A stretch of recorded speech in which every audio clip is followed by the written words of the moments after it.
Huh?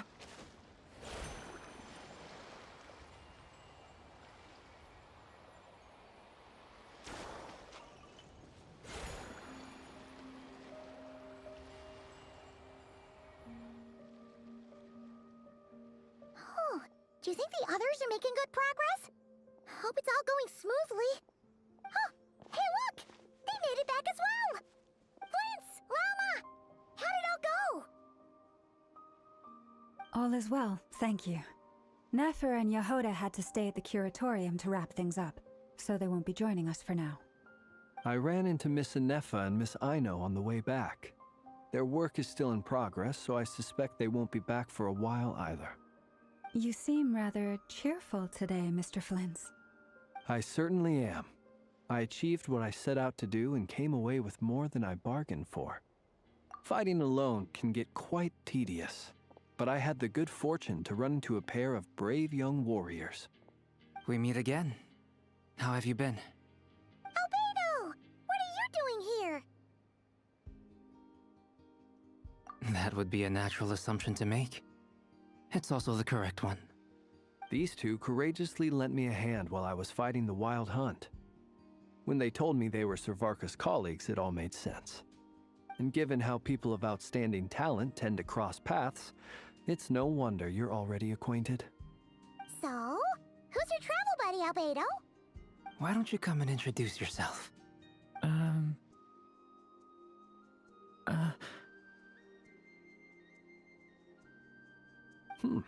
A gentleman of few words, I see, and a rather stern countenance. I presumed you were acquainted with him. Is that not the case? It's nice to meet you. Again. We've technically met before. Wait a sec! You're Minnie Durin! That's right. It's me. I'm glad to see you again. By the way, he says it's okay if you drop the mini. Yeah, I'm not as mini as I used to be. Interesting, isn't it? The first step towards blending into human society appears to be reflecting on whether one's name really reflects who they are. Wow! You look so different! In a good way, of course. It's great to see you looking so healthy. Thank you, Paimon. And although you're as mini as ever, I understand that diminutives don't always convey endearment. I'll be sure to simply call you Paimon, as a sign of my great respect for you. Wow! You're such a smooth talker now. Paimon could get used to this. From now on, you may refer... Personally, I think our little Paimon is the perfect size. When people call her Little Paimon, it's just because she's so adorable that they can't help themselves. You're absolutely right, Miss Lauma. My brother still has a long road ahead of him when it comes to understanding human relationships. Anyway, speaking of long journeys, didn't Columbina, leave with you? How come she isn't back yet? She's been catching up with old friends. Wouldn't be surprised if she stopped for a cup of tea or 10 on the way back. Uh-oh. People are talking about me. Hope it's nothing negative. Judging from your expressions, I'm guessing it all went well? It's getting crowded here. I'll go grab some chairs. No need. This is a job for an alchemist. I'll whip some up momentarily. Thank you for your hospitality, ladies and gentlemen, but I was merely escorting my friends back. I'll be meeting Sandrone shortly, as we still have some things to discuss. It's been a pleasure, everyone. But this is where I'll say goodbye. We really appreciate your help. Oh, come on. Spare the formalities. I'm just glad I could help out some true friends. I understand. Well, bye for now, Harlequino.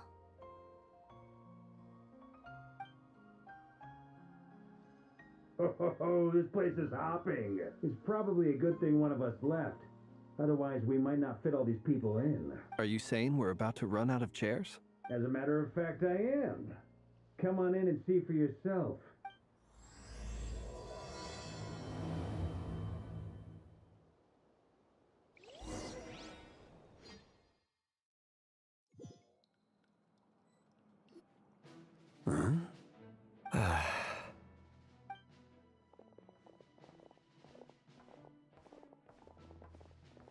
I overheard your little chit-chat outside, by the way.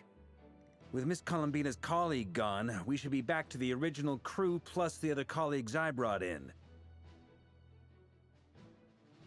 Though, it looks like we have another new face. Someone else managed to rope in a colleague, too?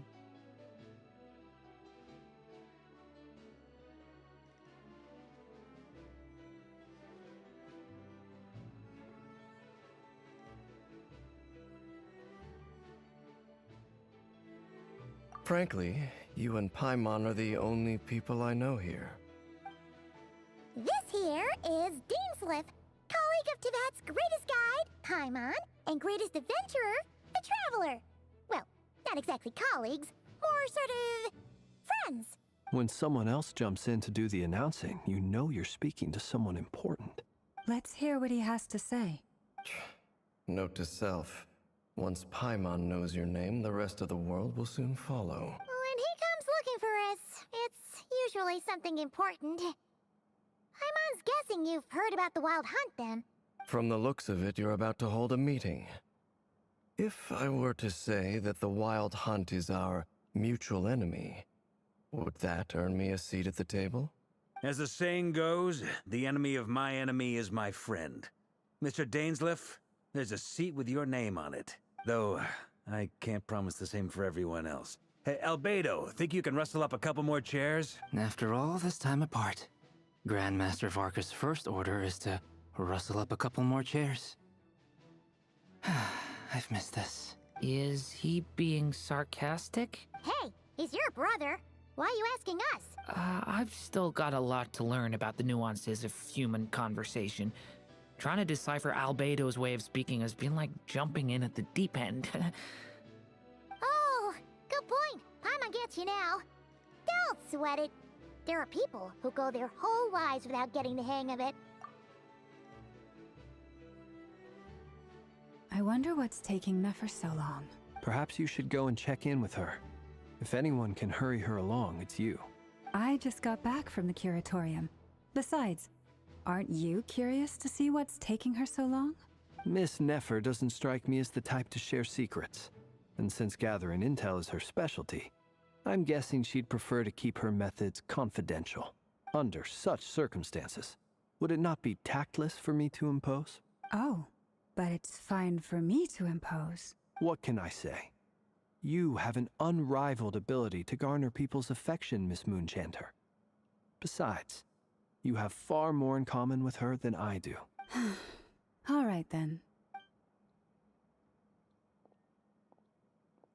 Impressive. She barely fought back at all. I admire your powers of persuasion, my friend. As I'm sure Miss Lauma will realize soon enough, the trick in life is to always pitch in with other people's responsibilities so that you can be selective with your own. Another trick is to simply hide in the background. Spoken like a true sage. Anyway, looks like we've got some time to kill before the meeting. Let's take a little breather, folks. And feel free to chat amongst yourselves. We'll get down to business once the other two arrive.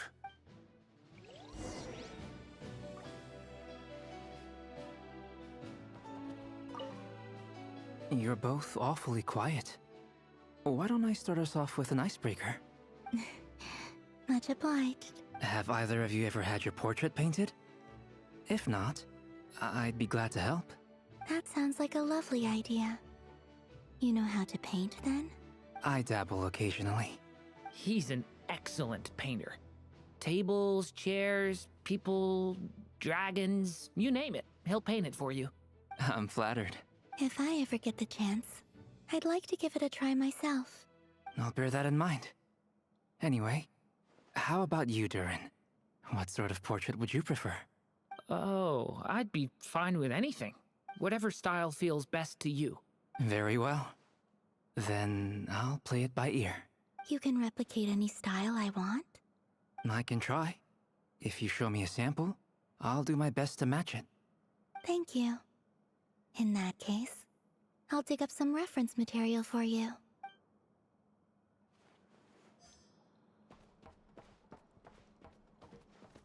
Is there something you'd like to say to me? Yeah! For starters, why'd you just show up here without even giving us a heads up?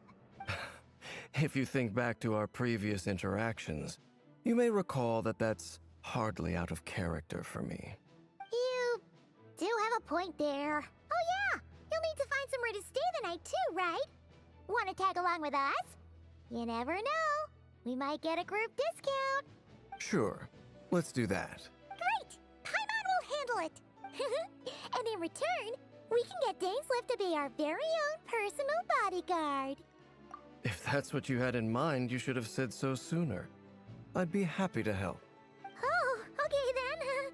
Paimon was only kidding, but good to know. Anyway, since we're all here together, we might as well watch each other's backs. That's just what friends do, right? Indeed. Thank you.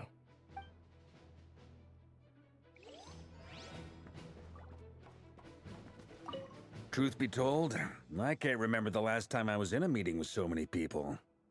You're not alone there, my friend. The Lightkeepers also struggle to bring everyone together for a serious discussion. I don't doubt that. I've only ever met two Ratniki, one being you, and the other being that young guy, Eatlua. Eatlua is a good apple. I'll give him that. He's kind, honest, and regularly delivers supplies to my lighthouse. A true Ratnik to the core. In that sense, he puts me to shame. So you're what? A fake Ratnik? That's what it sounds like you're saying. But I get the feeling that's not quite what you meant. Come on, why the awkward silence? Sorry. I'm not even gonna bother trying to hide it. You've known all along, haven't you, my friend? Now that was an awkward silence. Let's just keep this between ourselves. Probably best if Eatlua doesn't know, huh? That goes without saying. Gotta be careful what you share with youngsters, after all. Anyone else in the know? Let me guess. The Traveler and Paimon? It's dangerous being too sharp for one's own good, you know. Then, in the name of the Animo Archon Barbados himself, I swear, your secret's safe with me. When we went for drinks, you said that you and Barbados were practically best buds. In the light of that claim, do you really expect me to take your oath seriously? Of course. Just as long as you don't go spreading around the fact that I'm close with Barbados, all right? Fair enough, then. Nothing like a bit of mutual leverage to seal the bonds of friendship.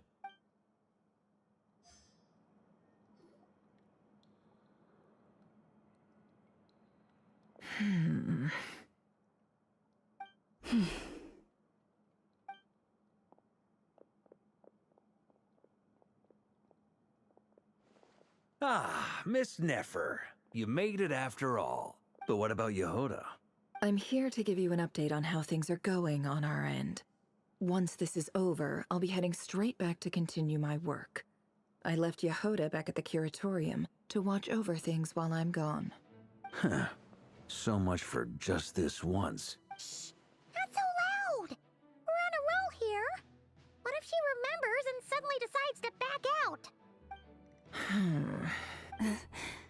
Did you say something, Mr. Varka? Huh? I didn't say anything. Right, Flints? Must have been a frog. They get so noisy around here at nighttime. It's like they're putting on a concert in the background. Anyway, before we begin, there's a few introductions to make. Let me start by saying that it's an honor to be speaking before so many distinguished colleagues and collaborators. First up, we have Miss Lauma. As Moon Chanter, she's the leader of the Frost Moon Scions, a local religious community in Nodcry. Then there's Miss Nefer, boss of the Curatorium of Secrets, and intel gatherer extraordinaire. Nefer is leading the investigation into Rerer's background, assisted by Yehoda and Lauma. From the little I've heard, they're making some great progress. Over here, we have Mr. Flintz, a Ratnik and guardian of the abandoned lighthouse. In our last operation, he courageously distracted the Wild Hunt to buy time for the rest of us. For those of you who've never met, this is Mr. Albedo, a renowned alchemist and captain of the Knights of Favonius investigation team. By his side is a new face for us all, myself included, Mr. Durin, who has come to lend his aid. Next up, we have the Moon Maiden and former Fatui Harbinger, Miss Columbina. Then we have the Traveler, who's earned more titles than I can possibly hope to list out, so I'll spare you the rundown. And Paimon, the ultimate travel companion and quite possibly the best guide in all of Tevat. Wow! That's a lot of people! Great turnout! Miss Nefer, it looks like you might have another job coming your way, so, congratulations on the booming business, I guess. You think I haven't got enough on my hands as it is? Who's looking for me now? That would be me, Miss Nefer. I have a commission for you. And you are? Who I am doesn't matter right now. What does matter is that I'd like you to gather more intelligence about the Recher of Solnari. Well, it's not as if we never take on anonymous commissions. But in your case, I'll have to decline. I'm gonna take a wild guess and say your job's probably more hassle than it's worth. Something about you seems like bad news. It's my eyes, isn't it? Conrian, I assume. And what's with the mask? Are you trying to hide your identity? In any case, the fact that you're even still alive raises an awful lot of questions for me. My name is Dainsleif. And yes, I am from Conria. As I'm sure you're aware, the Recher of Solnari's real name is Rerir. He was once an acquaintance of mine. Really? Then you must have been quite an influential figure yourself. You flatter me, but none of that matters anymore. My point was simply to clarify why I have asked Miss Nefer to investigate Rerir's background. So you're both from Conria, and it sounds like you used to be friends? What am I missing here? Surely you already know how he became one of the Five Sinners. I'll tell you everything I know. The history of Conria, the names and identities of the Five Sinners. I remember it all like it was yesterday. I have never spoken openly of this before. But the truth was exactly as people say. The Five Sinners were each driven by their own desires, and it was by playing upon these that the Abyss tempted them to their fall, tearing Conria apart in the process. The visionary, Vedifenir, who wished to foretell the future. The wise, Haroptatir, who sought limitless knowledge. Gold, Rhindaughter, who desired to create life. The foul, Sertologi, who pursued supreme strength. And last, but not least, Recher of Solnari, Rerir, Ravager of the Moon. Of the five, Rerir is the only one who remains a mystery to me. He never harbored grand ambitions. So what changed in the space of a single night? How did he come to fall like the others? In other words, you're saying that his change came as a shock to you, and you have no idea what actually happened? That's right. You mentioned how the Abyss tempted them, which led to their fall. But what did that look like in practice? And what other context can you give me about the events of that time? The more detail you can give me, the better. Strangely, now that it comes to it, I hardly know where to begin. The fateful night took place during the era of the Eclipse Dynasty. One day, my elder brother, the visionary, Vedifenir, was summoned to the palace by the Vinster King, only for the king to gouge out his eyes and cast him into the dungeons. When I came to hear of this, my fury knew no bounds. I gathered together every ally I thought I had, and together, we set a night to storm the palace and free Ved. Centuries on, the memories of that night still haunt me like a never-ending nightmare. We broke through the palace gates, just like we had planned, each striking towards our separate targets. But then, I was betrayed.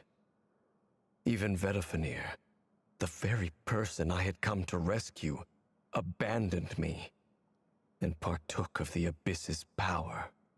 So, it's personal after all. Then tell me, Mr. Dainsleif, what price are you willing to pay?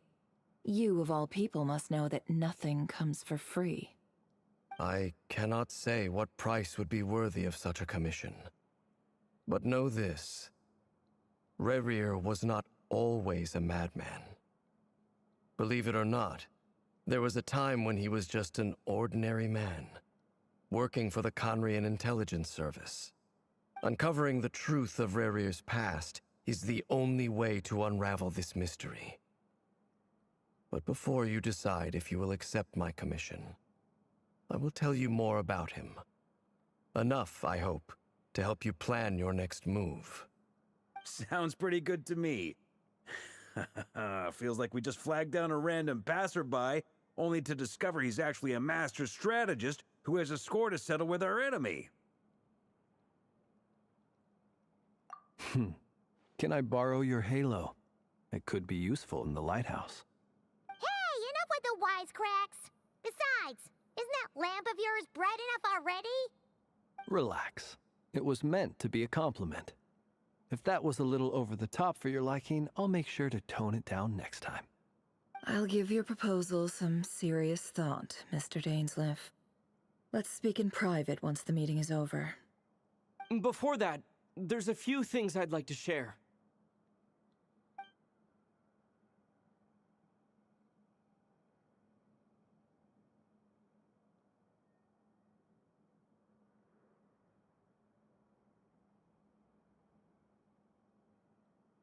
Now that we've united the hearts of the three moons, your power should be greatly enhanced.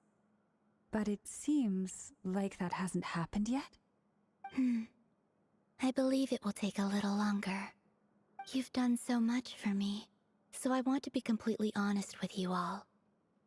Even though I'm doing a lot better now, the truth is, my recovery will likely be an ongoing process. From the moment I was born, my power has been slowly ebbing away. And that is because Tevat has never accepted me. Even with the moons united as one, it seems my rejection cannot be undone. So far, I have yet to find a solution. It may turn out to be a problem that will plague me until the day I finally leave this place behind. Even so, I will do everything in my power to help you drive out the Rayhir of Solnari. As Arlecchino put it, this is not about chasing the spoils of victory. It's just a gesture of heartfelt gratitude. Kutar.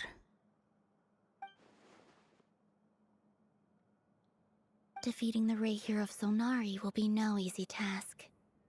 While my strength slowly recovers, we'll also need to gather more intel. Naturally. We should take all the help we can get if we hope to defeat him. We've considered several viable plans now, but our choice hinges on the answers to a few key questions. Is it even possible to kill Rerir? What experiences shaped the person or monster he became? And what's he really after? Given Albedo's expertise in alchemy, I think we should leave him to try and answer the first of these questions. Understood. As for the other two, I'm afraid we'll have to count on you again, Miss Nefer. Believe me when I say it's not my wish to burden you. But right now, relying on your skills is our only option. So you're placing all your hopes on me, huh? We can't thank you enough for agreeing to help us. Honestly, I can hardly believe how lucky we are. You sure have a talent for changing your tune, Miss Moonchanter. Timid like Yehoda one moment, then flinches insincere flattery the next. Ladies, please. I must object to your portrayal of me. That's all. Feel free to keep bickering. Just pretend I'm not here. I almost don't want to leave this room. I'm curious to see how this plays out. I have faith in you, Miss Nefer. Something tells me you'll stand by us until the very end. Oh? And what makes you so sure of that? What if I suddenly decide that my compensation is insufficient? This isn't about the money. I can sense that you've got a deep-seated distaste for Rerir. And knowing you, that alone is motive enough. Look at them getting along so well. Like two peas in a pod. And I'm the one they accuse of insincere flattery.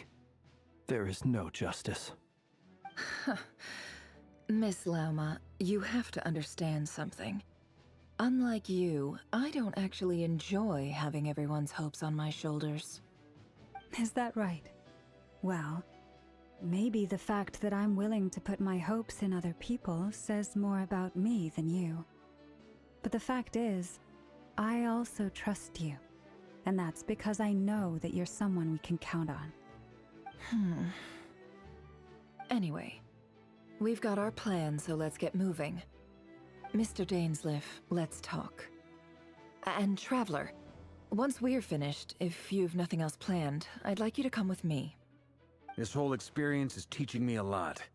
For instance, I now know that when other issues come up in the future, I'll have far more luck getting Lauma to convince Miss Nefer than trying to do it myself. Hate to say it, friend, but that's one of the funniest things I've heard in a while. Why? You think I've got it wrong? Quite the opposite. But what makes it so hilarious is how long it's taken you to realize.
Thank you for waiting.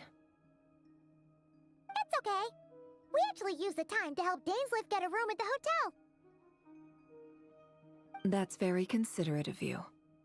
Now, I trust you share my curiosity about Rerir's past, and you seem fairly familiar with Mr. Dainsleif already.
We spoke at some length after the meeting.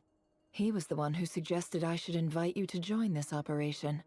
He feels confident that these secrets will be safe with you. Dane has a lot of faith in us, that's for sure.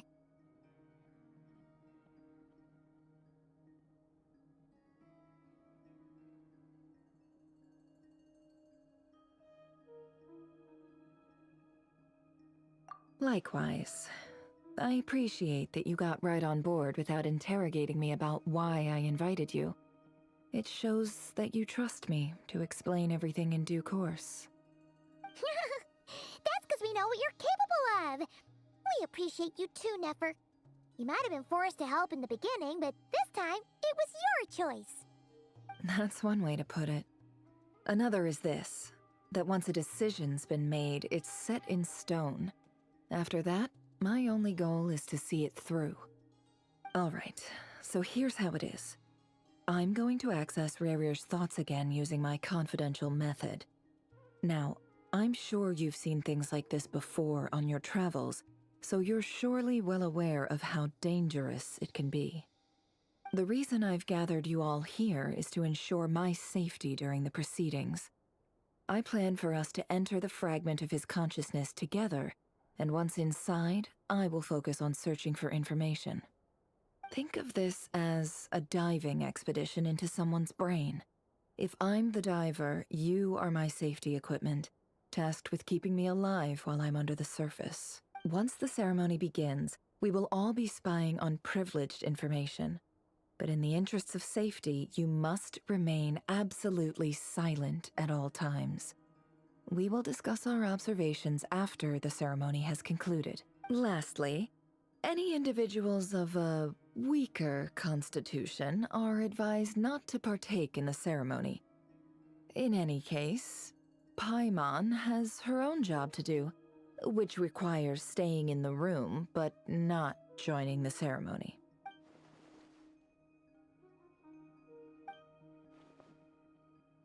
Well, good luck, everyone! Sounds like all Paimon can do is cross her fingers and root for you guys. There's a little more to it than that. I was being serious when I said you have a job to do. While the rest of us are inside Rarier's mind, it's imperative that we have a team member on the outside. In the event that something goes wrong, you will be our first responder. I don't anticipate any issues, but the extra level of safety will be greatly appreciated. I second that. This is a dangerous operation here, and you're our whole rescue team. That's pretty much the most important job in the crew. So, Paimon's like the lifeguard? Good. Please, take a seat. We'll get started momentarily.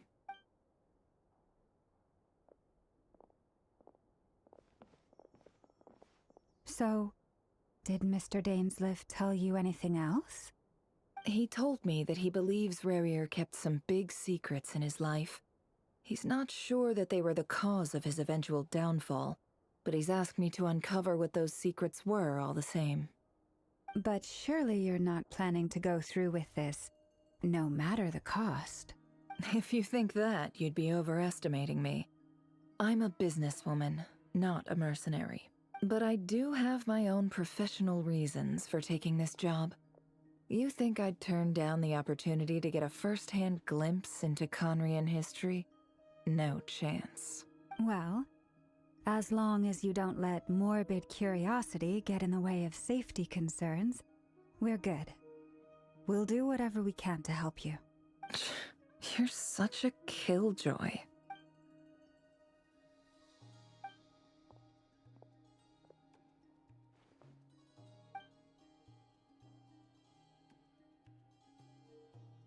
All right, I'm good to go. All set over here, too. Promise, Paimon, you'll be extra careful. All right. Let your whole body relax. We're about to begin. Close your eyes.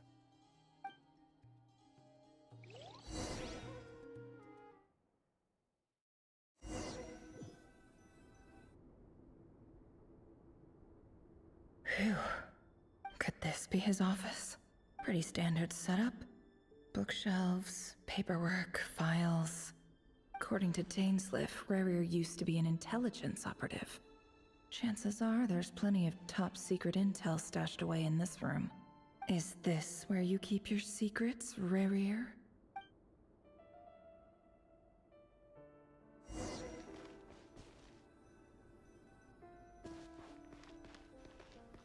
He looks even gloomier than last time. I wonder what's changed. He looks even gloomier than last.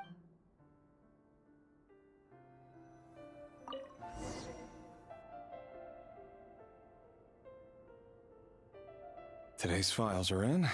Time to wade through them, just like usual. Male, 51.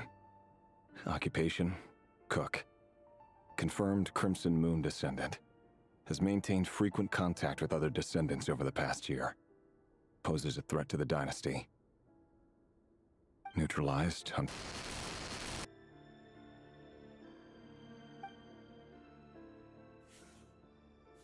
This one should be archived under purged targets.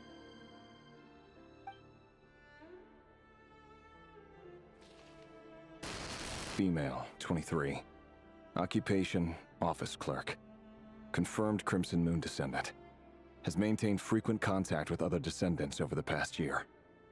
Poses a threat to the dynasty. Neutralized on...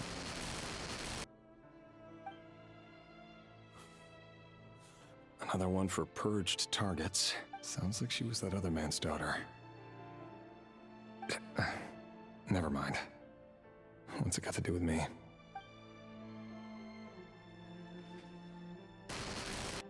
Male, 40. Occupation, teacher. Confirmed Crimson Moon descendant. Has been observed making contact with other descendants during the past year. Poses a threat to the dynasty. Neutralized on...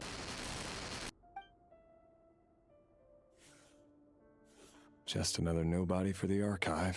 Come to think of it, I remember surveilling this man. A case like his never would have been considered a priority in the past. Huh. He barely even interacted with other Crimson Moon descendants.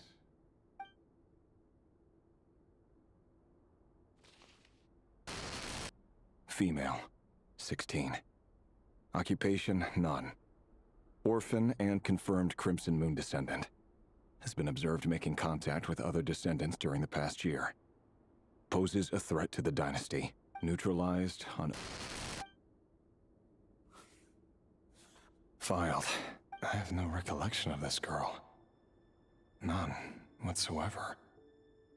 She doesn't seem to be anyone important, but then again, how many of them really are? Female, 13. Occupation, none. Orphan and confirmed neutralized on... Filed.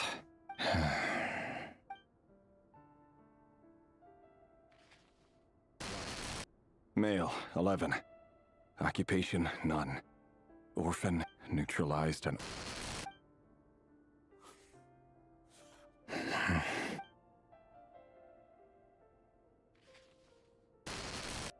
Male.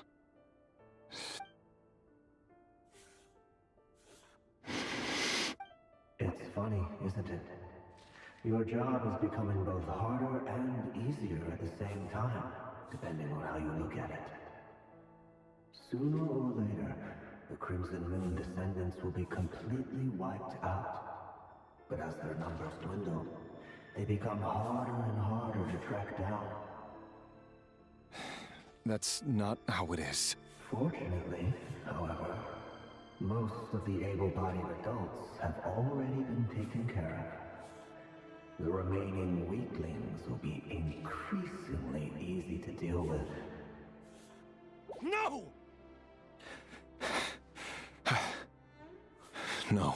My job is to ensure the survival of the Eclipse Dynasty. And the only way to do that is by eliminating any and all potential threats.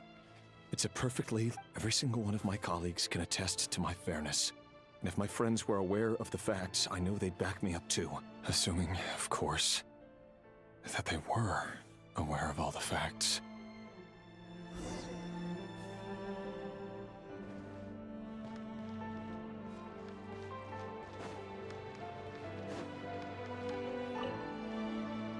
A box containing a ring inlaid with a... Must be for his girlfriend.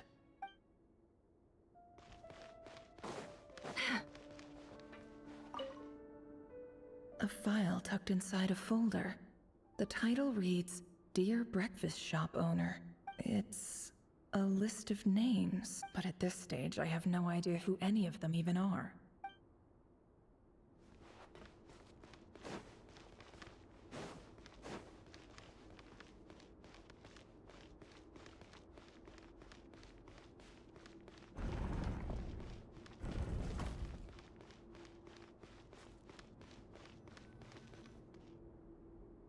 Mr. Vedifalnir? It's been quite some time since we last met. Rerir, I trust you're here because you have something important to discuss.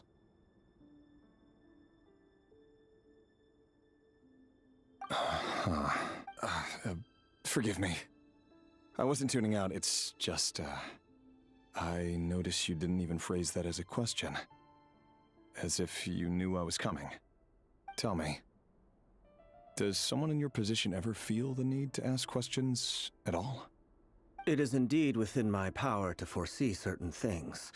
Things like your arrival. I was just thinking.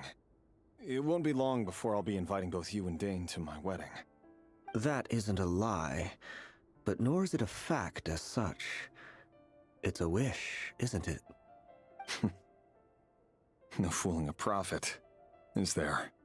Ever since that day we met for drinks, I knew it was only a matter of time before you came looking for me. Does it feel good? Knowing how the future will unfold. I'm afraid the notions of good and bad fail to capture the complexity of what such a power entails. Once you've seen what will come to pass, it can be all too easy to succumb to fear and melancholy. Unless, of course, you learn to abandon these feelings.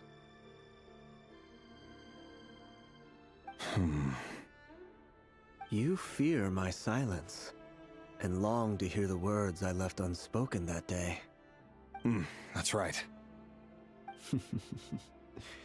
You must have noticed my reluctance to broach the subject, and the reason is simple. Because the truth could never have lived up to your hopes. For both our sakes, such words are better left unsaid. The burden of prophecy was never meant for your shoulders. So who exactly do you deem worthy to hear your prophecies? None but our exalted king? Or rather, our king as he once was. You're closer to his majesty than I am. You must know better than anyone how much he's changed. You say that as though it is to my benefit. Yet precisely because of that, I dare not speak rashly. A king can turn out to be the most virtuous of rulers, or a tyrant more terrible than the most vicious of dragons. You are so wise and far-sighted, yet still you would have me live in fear of the unknown? You make a fair point. Especially given my silence alone was all it took to send you spiraling downwards. Very well then. Let me offer you some advice. And I say this not as a prophet or a visionary, but simply as the brother of your friend. For many reasons, there is very little chance of your marriage ending in happiness. If happiness is what you seek, you should find another fiancé.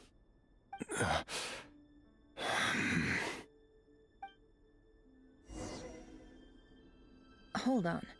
There's that same black fog again. Could this memory belong to Thelindis?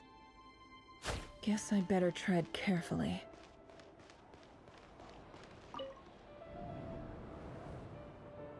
Wait. Hear me out. This time we finally got a clear look at his face and learned his true identity. His name is Rerir, and he claims to be one of the king's guards. What did you say? A cruel irony, isn't it?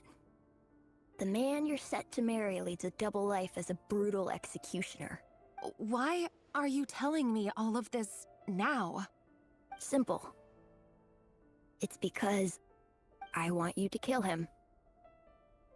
You are the only person he would never suspect. No, absolutely not. I would never dream of doing such a despicable thing. So you'll just stand by and watch him slaughter us to the last? Do not forget that the blood of the Crimson Moon flows in your veins too. The blood of the Crimson Moon? What does that matter now? The dynasty has long been dead and gone. You think that alone is reason enough for me to throw away everything I have? Why wouldn't it be? You too were once a child of the Crimson Moon, just like me. Don't tell me you've never felt so much as a flicker of fury for the way we were trampled into the dust. As long as you promise to abandon this pipe dream of restoring your dynasty, I can try to persuade him.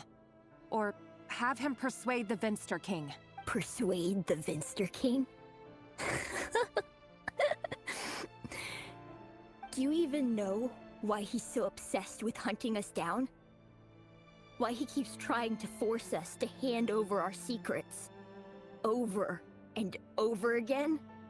Or why we refuse to give up on restoring the dynasty? The Vinster King. A blind fool. His eyes clouded by powers from beyond this world. A petty little man with a miser's heart. And he dares to sit upon the throne? Mark my words. Sooner or later, Conria will fall. And it will be his doing. If you can't bring yourself to do it, so be it. Just you watch. It won't be long before calamity descends upon us all. The Rehir of Solnari. That really is quite a secret you've been keeping from me, Rerir. But who am I to talk? Am I really any better? I've kept my own past a secret this whole time, too. Love should be built on honesty. But ours was born from lies. And yet, is it really so wrong to hide things that would only make life harder? If we don't cover up the parts that no one else should see, how can we go on pretending to be normal? Vedifulnir must have known all this. And that's why he made his prophecy. In the end, nothing stays hidden forever. But I won't just sit by and watch this disaster unfold. I'll do everything in my power to protect what I cannot afford to lose, no matter who I have to face.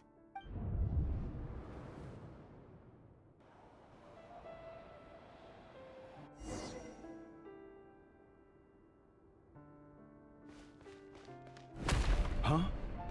Was that Rerir who just walked past the window? Doesn't it give you the chills that he still takes the same road to work every day, as if nothing ever happened? Those people at the deli. Enough already. They're clearly pretty taken by their own disguises, so just smile and play along. Pull the rug from under beasts like that, and you'll risk having your throat torn out. Deli? Oh. They're talking about those people from the opposition. Right. I'd almost forgotten they used to run a deli.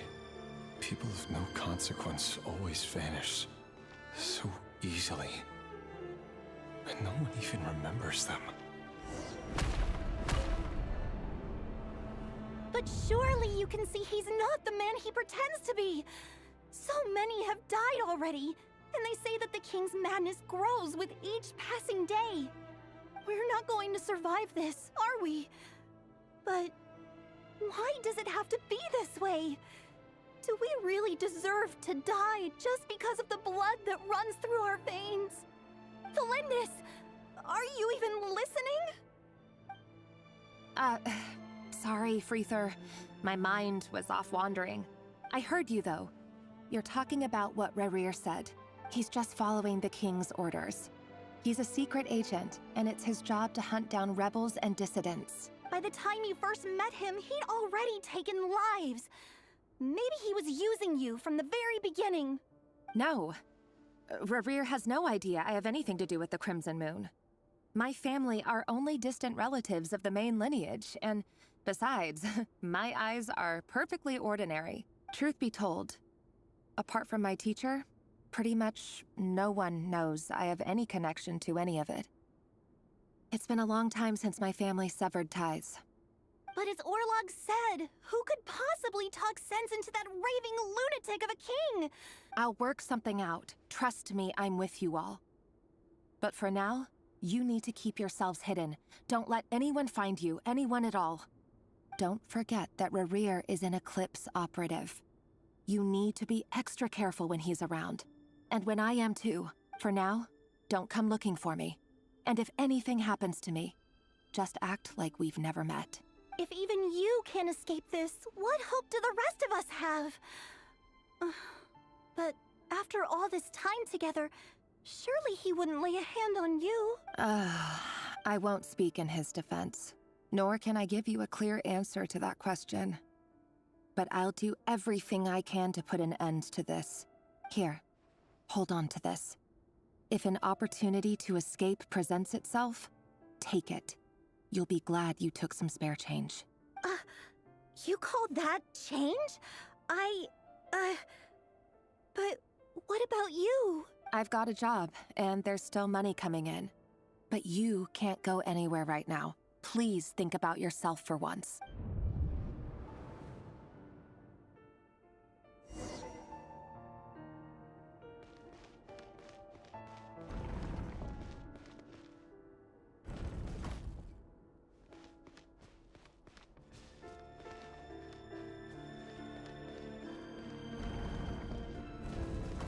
Another day, another round of assassination training. Training ground is just beyond this hidden passageway. When you kill a person, doesn't it bother you when you end up covered in their blood? Why would it? Aren't we all just walking blood bags? But not everyone is accustomed to hunting down others like prey. You've been a hunter for so long now, you seem to have forgotten that most people don't just go around killing one another. Leave me alone.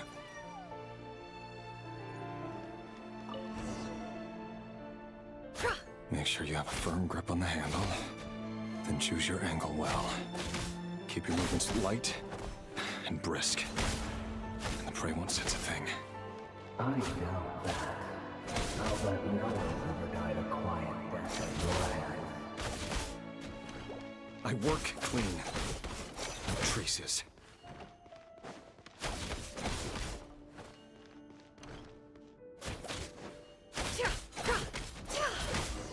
That doesn't make it open to blood. The king just happens to see you right now. What if somebody doesn't? That won't happen. We've changed. Ever since we fell under the spell of that power. In the beginning, we only had to take out a handful of the guilty. But now... The ones I've dealt with have always been guilty. And I've carried out my work flawlessly. No more lies.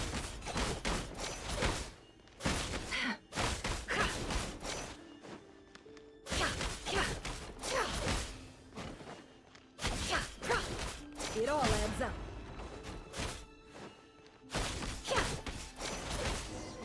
You know why Fernandez accepted your proposal, don't you? Was it because he didn't trust you? Or something else? No!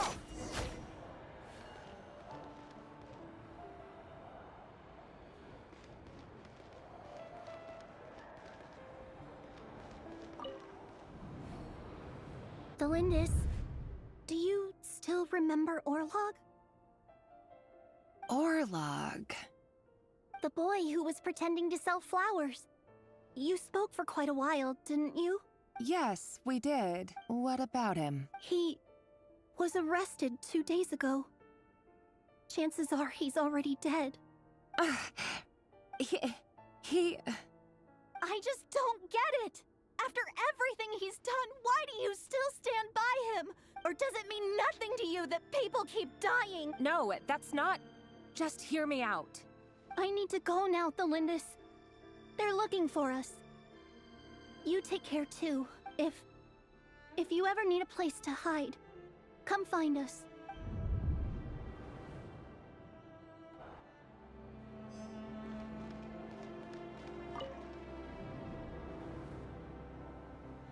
Author Thelindis. Over the course of this week, the research object was subjected to interference for a total of 47 hours for experimental purposes. The results are as follows. All subjects of observation that were sent inside have now... The situation within is proving more problematic than anticipated. No progress whatsoever. What now? Won't you give me even a glimmer of hope? Things are getting worse by the day. I have to find a way or we'll all be in danger. But I... If all this research comes to nothing, what then? Sooner or later it'll be my neck on the line. But could he really bring himself to kill me? No. Surely he wouldn't have the heart.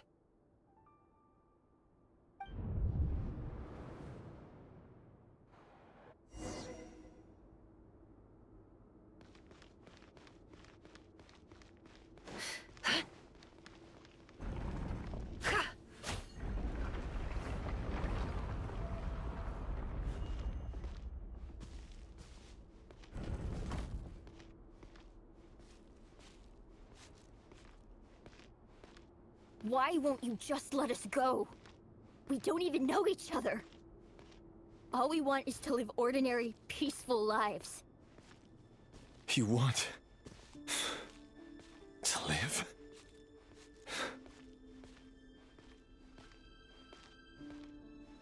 Yes. I just want to go on living. Is that really such an unforgivable crime?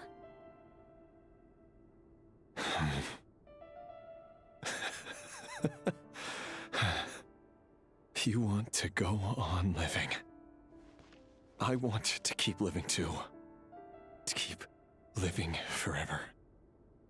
That's why I have no choice but to continue on the path I'm on. If only some savior would suddenly swoop down and change the way the world is. Too bad that's not going to happen.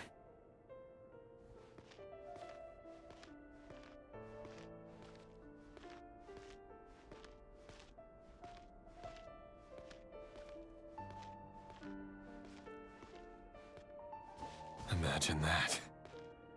If there really were such a person, you and I wouldn't be standing here like this, would we?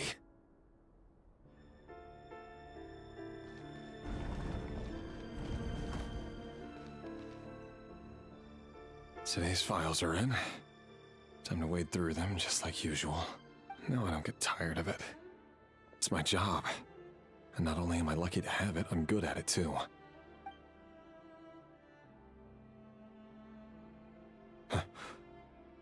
Wait. That's... Thalindis? No. No! No! Why? But you bear no mark of the Crimson Moon. How could you possibly have anything to do with them? It cannot be! A diluted bloodline. Carefully concealed. I see it now. You've been living in the shadows just like me. What a fool I've been. Numbing myself with talk of justice. Even imagining my friends would back me up. But in the end, Irminsul. Finster King! How far are you going to take this? From the direct bloodline to secondary offshoots? And then what? Today it's the descendants of the Crimson Moon. Who will it be tomorrow? Will you not rest until everyone down here is dead? No. This cannot go on. This is where it ends.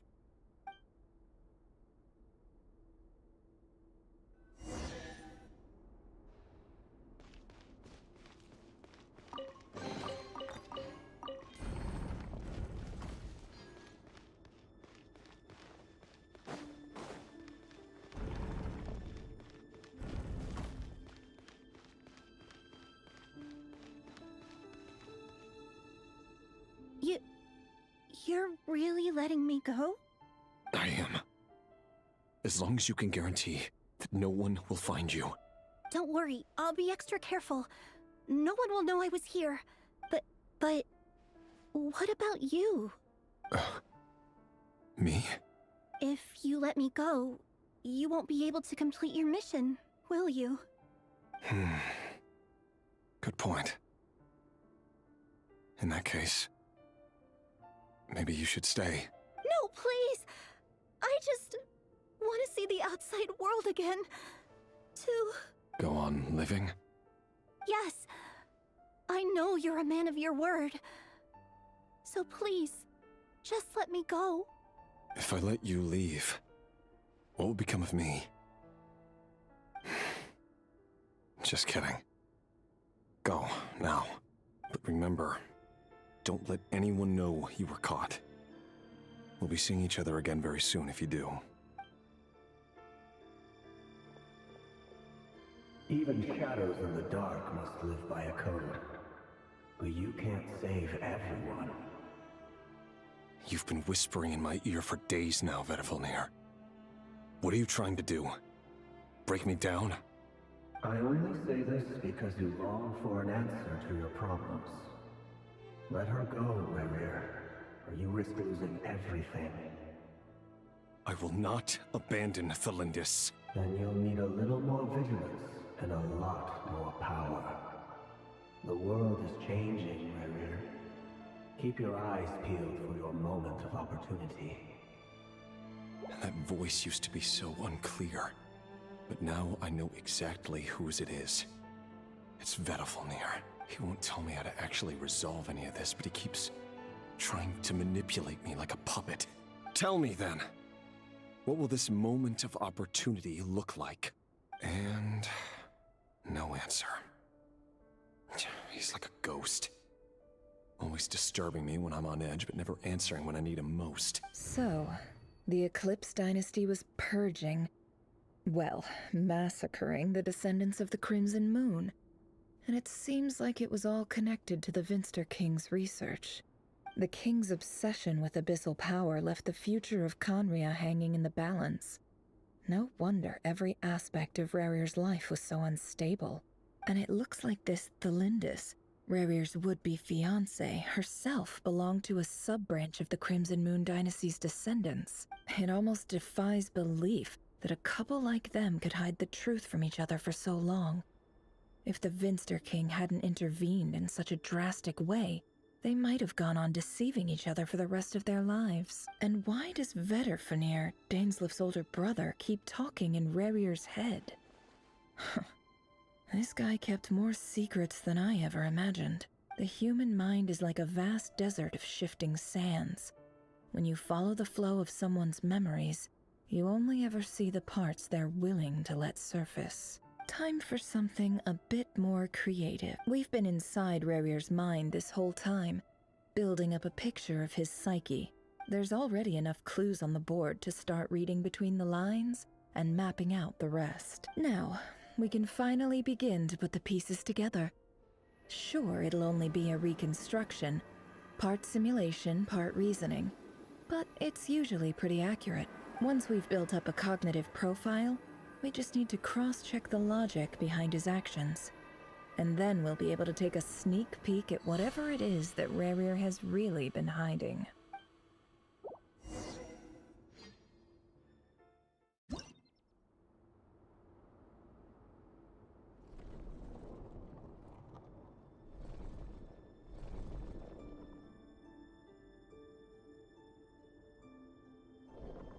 Rerir, are you there?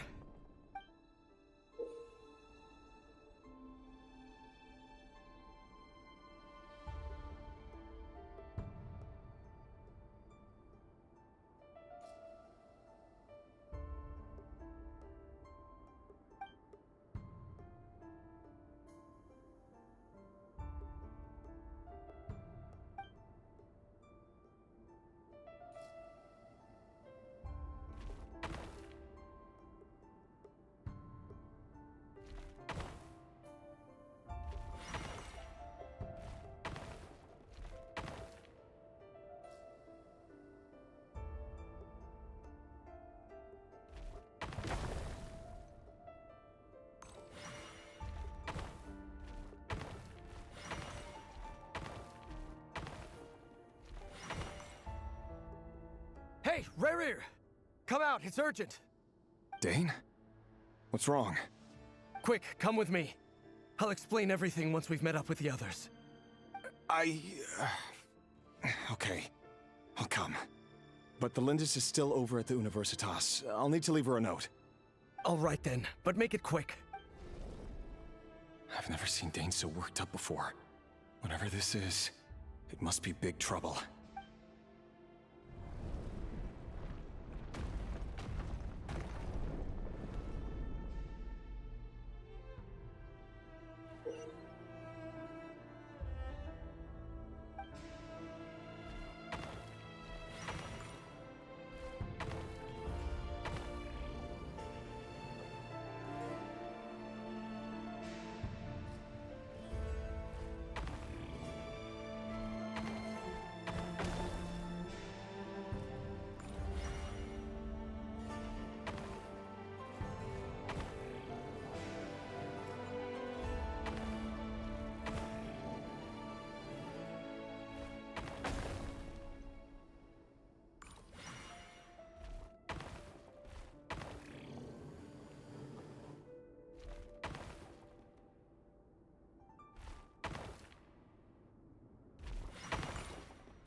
Well, this is a nice change, meeting you all at this hour.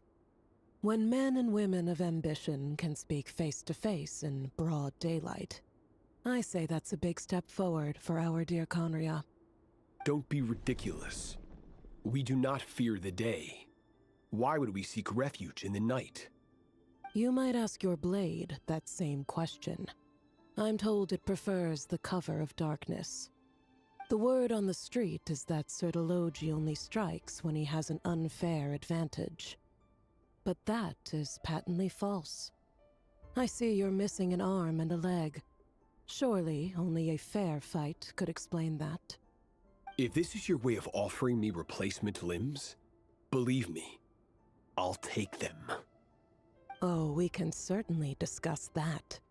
With bioalchemy, anything is possible. Assuming I have your full support in my research. Lunatic. Roptatir, what brings you here? Why, Dainsleif, of course. He invited me. Please, cast aside your apprehensions, Miss Rhindaughter. Whatever the rumors may say, I am but a humble servant of the king, and I can assure you he affords me no greater convenience than he does you. Well, the Universitas Magistrorum won't stop fawning over you, so at least some of the rumors must be true. You're clearly doing well for yourself, so drop the humble servant act. It endears you to no one. You're president of the Universitas Magistrorum, the chief royal mage known as the Wise by royal appointment, and by far the most favored among the 4 pillars of Conria. Vice President Veet doesn't even try to hide his envy when he sees you. My success is the product of hard work and good luck. It's as simple as that. Were the king not such an extremist, I hardly think I would have received a senior post at my age. Of course, no job is without its gripes. Serving a king like ours can be a challenging task, as I'm sure you can imagine. And as for Efterveet, in missing out on the presidency, he's dodged a mountain of stress. Like everything else in life, it comes with pros and cons. You're all here. I apologize for the short notice, but it was an emergency.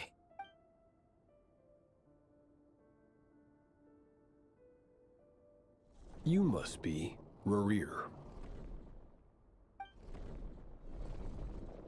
Mr. Sertologi. Yes, I handled your case file during your sentencing. Nothing personal, of course. I'm pleasantly surprised that you remember me. You're clearly a person of substance if you've been invited here. But Dainsleif, you'd better have a very good reason for convening this little gathering. It's my brother, Vedalfenir. After he spoke at the court this morning, the king was so infuriated by his words that he had him blinded in both eyes and thrown in prison. Vedalfenir in prison? Strange. I thought the king trusted him and Horoptatir more than anyone else in the world. Does this mean the king's circle of trust just got even smaller? It has nothing to do with trust. It's about what the king wants, which is as clear as day to anyone paying attention. I simply appease him, because it's in the best interests of the Universitas Magistrorum. And also because you're slimy. Vedalfenir, perhaps less so. But still, a visionless visionary? It rather inclines me to think that qualifications are not what get you ahead in Conria. Do you honestly think this is an important discussion to be having right now? Dane, what are you planning to do? Rescue Vedalfenir, I assume. Correct. It will mean storming the palace by force. Tonight. I need all of you on my side. That's far too dangerous. And don't forget, Dainsleif, you're captain of the Royal Guard. You swore an oath to the throne. You've been planning this for a while, haven't you? I have no desire to commit treason. But whatever critique the king may have of Vedalfenir, disfiguring your most loyal subject for putting the best interests of his court and nation first, this is not the conduct of a wise ruler. My blade will force the king to see the error of his ways. So, Vedalfenir's prophecy enraged the king. I'm sure it wasn't what he wanted to hear, but if he won't take counsel even from the visionary, that is deeply troubling news. The extent of His Majesty's madness is now all too clear. The question is, how does a man like me get out of this situation unscathed? You have noble ambitions, Dane. But I'm afraid they don't do much for a guy like me. A letter of pardon? For whom? Thelindis? The chances of the Vinster King issuing a pardon for anyone connected to the Crimson Moon seem vanishingly slim.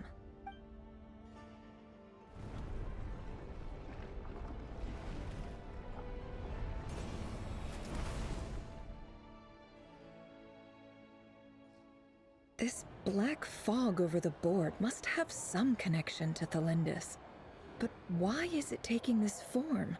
Another mystery I'll need to unravel.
Author Thelindis. Over the course of this week, the research object was subjected to interference for a total of 60 hours for experimental purposes. The results are as follows. Research dating back to the Crimson Moon Dynasty has established 2 points regarding moon marrow. Firstly, its origins have something to do with a god's power. Secondly, it serves as a portal to an as-yet indeterminate location. Moon marrow can thus be defined as a spatial gateway. However, there are a number of hurdles to overcome before we can answer the question of where it leads to. To start with, opening the gateway requires a specific power source, which the relevant literature indicates an enormous amount of power is then required to keep the gate open. Currently, the total power output of our instruments remains in the single digits. To make matters worse, I am now the only staff member remaining in the Moon Marrow lab. The Universitas Magistrorum recently decided to move most of its personnel into abyssal energy research, which has stymied all Crimson Moon-related projects. This is not a wise move. I have always maintained that placing all our hopes in a single source of power is risky, especially one as poorly understood as this. As well as making ourselves overly reliant on a single resource, we are neglecting other promising technologies. I apologize if this comes across as disrespectful. But as a Moon Marrow researcher, I desperately want to see the world beyond the gateway. If we really made it there one day, what would we find? And how would we go about taming the unknown? My imagination is endlessly fueled by questions such as the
This is for you. I heard you're gonna leave the city with your parents. The Lindis. Did you hear about what happened? I've heard nothing. Rerir got back very late last Friday, and he was acting a little unusual, but you never saw him, and I don't know what he did. And this conversation never happened. You understand? What if he finds out that you pried into his secrets? Don't be silly. I don't know what secrets he does or doesn't have. All I know is he's just a normal guy who happens to run some errands for the king. Are you scared of him? I don't know. The Rerir I know doesn't match the person you all describe. Logically, I should be scared of him. And yet, I don't want to lose him. But enough about that. You should get going, and be careful with the package I gave you. Keep... What's in it? A piece of the moon. All you need to know is that as long as you keep it safe, then in the future, everyone will be able to see a red moon. A red moon? You mean... our moon? That's right. Our moon. Promise me you'll look after... I promise, the Lindis. The Crimson Moon bloodline will never die out. Its light, the color of blood, will become like a fire that flows in our veins, no matter how long it takes.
Hurry, everyone, and stick to the plan.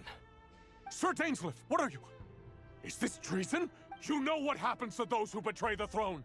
Please, don't do this! It is the king himself who has betrayed the throne. He has betrayed all of Conria.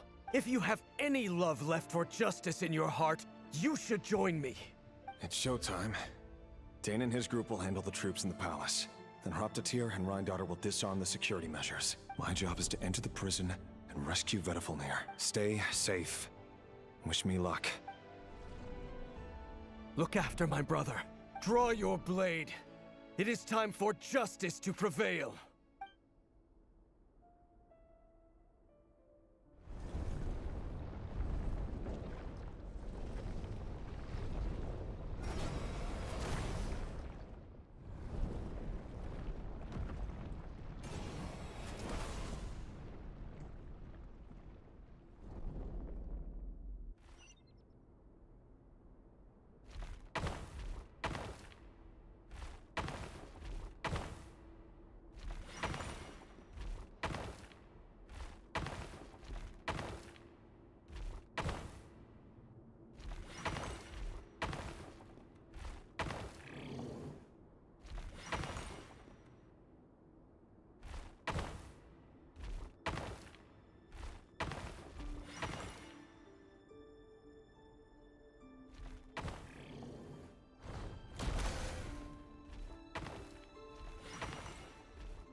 smell is abominable.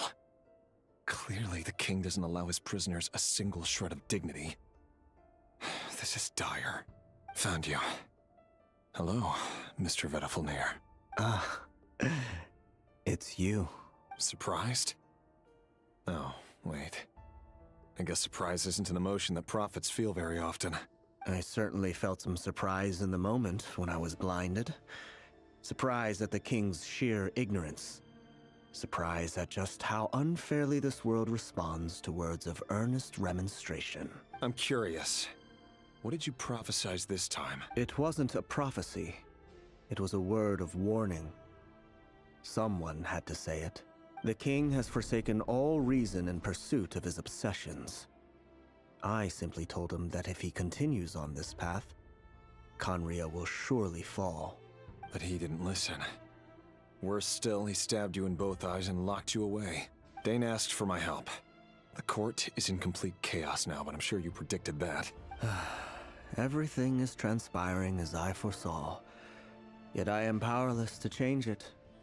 Fate is an immutable force. I can but lament as the inevitable unfolds. I do wonder whether giving a man the power to see the future does nothing more for him than slowly crush his spirit. Forgive my curtness, Vedafilnir, but the king did not suddenly turn on you today. His suspicions have been brewing for a long time. You can't have wisdom beyond the reach of your fellow man without attracting his fear and suspicion. There are things the king does not want to see. So, he doesn't want you having visions of them either. He blinded you because he thought this would make the visions stop. He wasn't entirely wrong. I did indeed lose my power to see the future. Right up until... Until what? Just now. I believe I saw something new. Well, tonight could go a lot of different ways. 5 of us banded together to storm the palace, also we could rescue you. This will go down as the most tumultuous day in Khaenri'ah history. I sense hatred in you. But also hope. A desperate hope that with the tyrant deposed, that will be the end of the story. But this is not the end. It is the beginning of a new chapter, and a whole new story. There are many men of honor and courage in this world, Rerir. But you are not one of them. You're not here for justice, are you? You're here for yourself. Is that a dagger? Interesting. Why not the polearm? It was always your weapon of choice. With your abilities, I don't doubt that you were able to recover some of your sight. But I also doubt that you want to make an enemy of me right now. Of course not. We're on the same side, aren't we? We could be. But I need you to be honest with me, Vedafilnir. At this point, you're my only hope for the future. You mean your future? With your beloved, Felindis? Yes. And I know there are bigger things at stake here. A dynasty, a nation, maybe the entire world. But forgive me, I care first and foremost about myself. I can't abandon the one I love to save myself. I just can't do it. But you see a broader picture of the future than I. You see the solutions to the biggest problems of our age. So tell me, what is my solution? What's the— In matters of fate, answers are either right or wrong. What will be, and what will not. Maybe you are willing to pay a certain price in the pursuit of happiness. That is the cruelest thing about fate. It is unmoved by your sacrifices. That can't be true. I know it's your voice that I keep hearing in my head, urging me to see how the world is changing, to seek more power, so I can protect the things I love. You show me disaster, but you won't show me how to avoid it? Why? Why are you doing all this? My voice. In your head. So, you hear it too? The voice that steals your mind, gains your trust, and drives you crazy. It turns out that we are not so different, you and I. Vedafilnir just broke into the strangest smile I've ever seen in my life. As if he'd discovered some monumental secret. Very well then. My advice to you is as follows. You must persevere. Whatever trials and tribulations you may face, be steadfast in the belief that they are your path to the future. For as long as you live, your story with Thelindis shall not come to an end. That is the only chance you have of fighting back against fate. It is up to you whether you believe my words. Regardless, that is all I will say on the matter. I have no right to intervene any further. I will hold you to your word. Thank you for setting me free. In return, I will tell you one more thing that you cannot afford to ignore. Just then, a strange wave of energy rippled through the city. We had no idea what it could mean. If I were you, I would head to the Universitas Magistrorum. The Universitas? Oh no! I'm sure we'll be seeing each other again very soon, Rerir. Whatever Vedifalnir said, I didn't catch it. I didn't even help him out of the prison. There was no time to lose.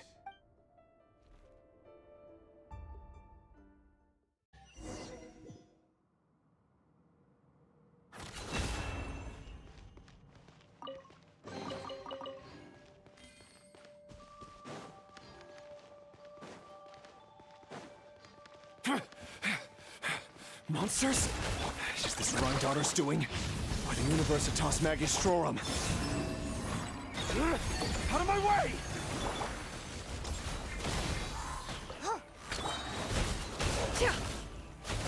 It all adds up. A moonlit night for all. Devouring Claw! The abyss is... Surge.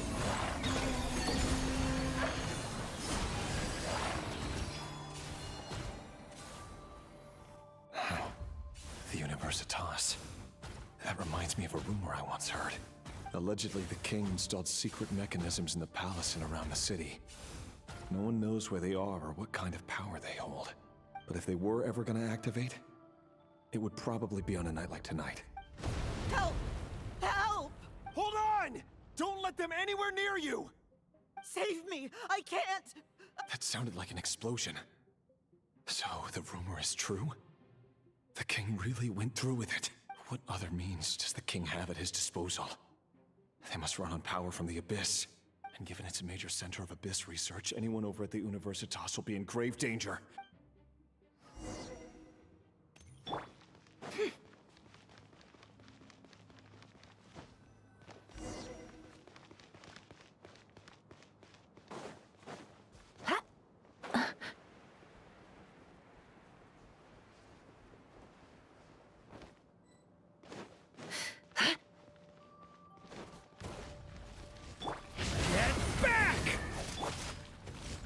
Wayne.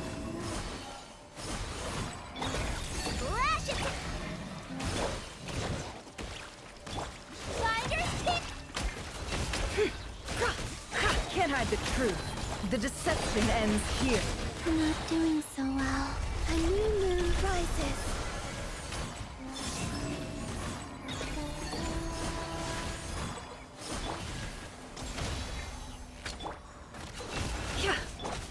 Devouring Claw!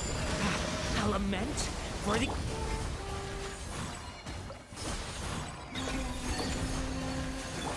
No more lies. Seek within. A moonlit night for all. Flow. Ding dong weatherbuck. It all adds up.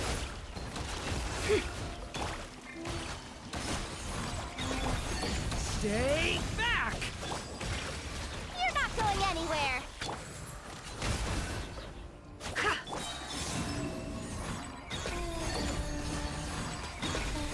The deception ends here.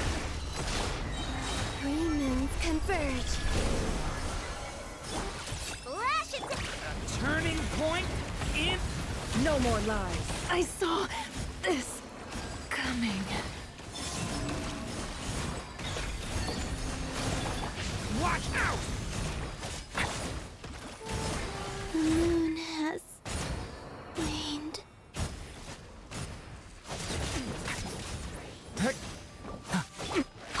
Hand it over! Smashing! Devouring claw!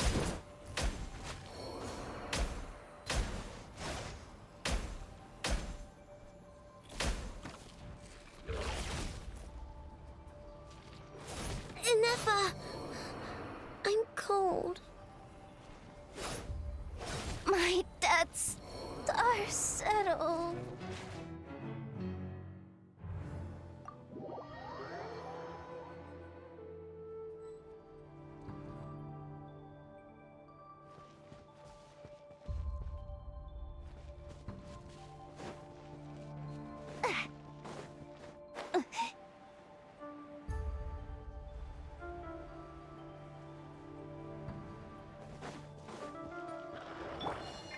Wayne.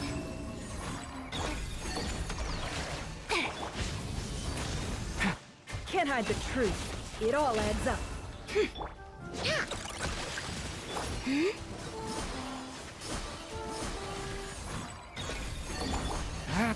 Thunder!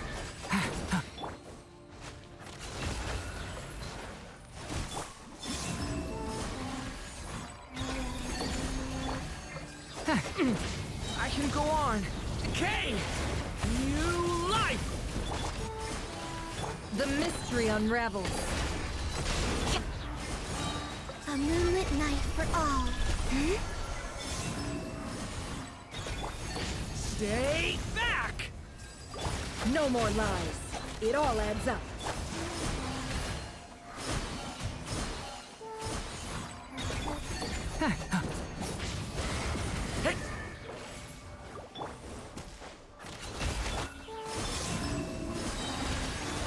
The abyss is burning! Shadow!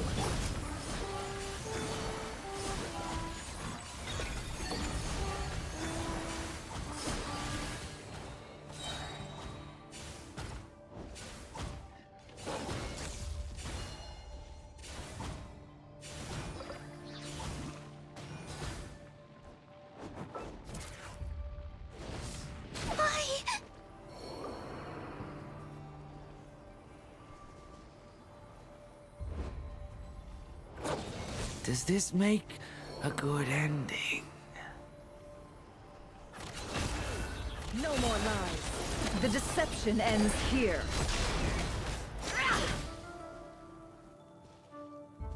It all adds up.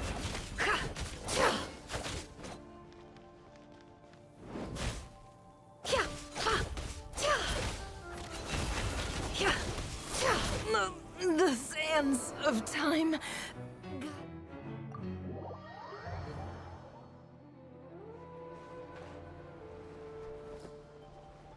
I saw this coming.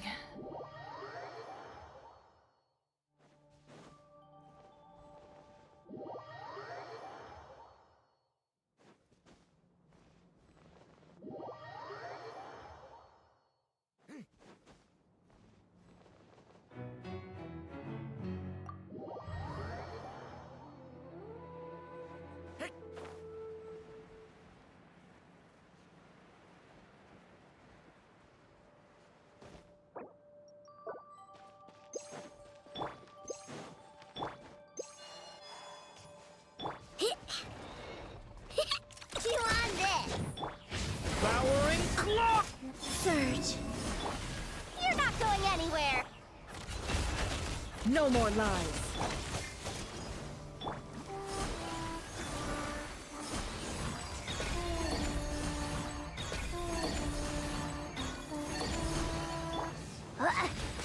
You're my target! Can't hide the truth. Get back! The abyss is burning! A new moon rises. It all adds up. No more lies. Seek within. Surge. Watch out! Can't hide the truth. Ding dong, water bomb!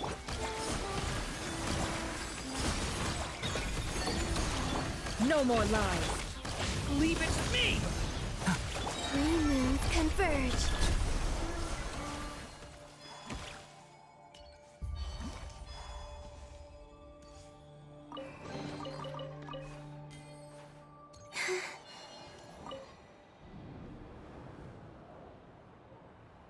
Monsters at the Universitas Oh no! It's no use. The table won't hold out much longer. Of course. All the lab equipment was upgraded after the inspection last. I'm done for. Is anyone there? I need help! Ah! Stay back! Please stay back!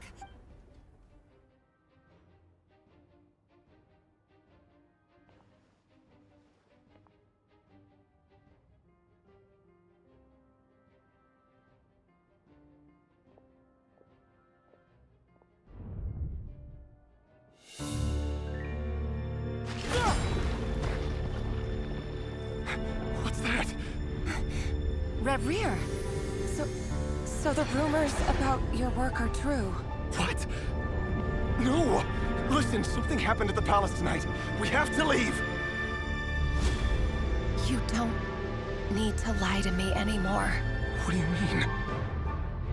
I know why you're worried, and I will respect the decision you've made. But it's okay, because I found a solution. I know how to end all this. You can have it back. The normal life you so desire. But until then, I'm afraid our wedding will have to wait. Celindus? No, don't do it! Celindus! Celindus!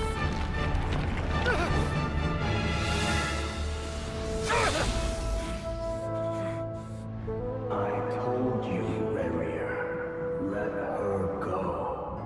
You will find someone better. No! No, I won't do it! I have to save her! By what means exactly? A lowly pawn. You lack the power and the strength of will. Do you know why? Tell me! Come to the palace. Join us.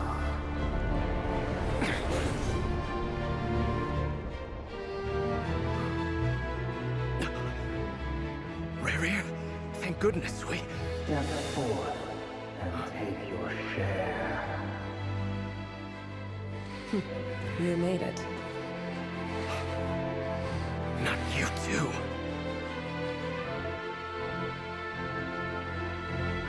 Hatred or grief, despair or desire. We all have our own.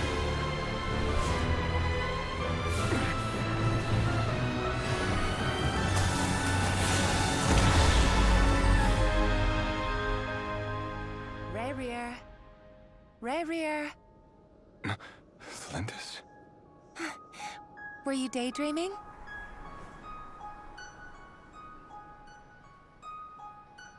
You still remember, Rerir? That question you asked me a couple of weeks ago? Oh. You mean the proposal? Yeah. I'm wondering, where do you think would be a good place to discuss it? Maybe in the garden? Or were you thinking a fancy restaurant? It's your choice.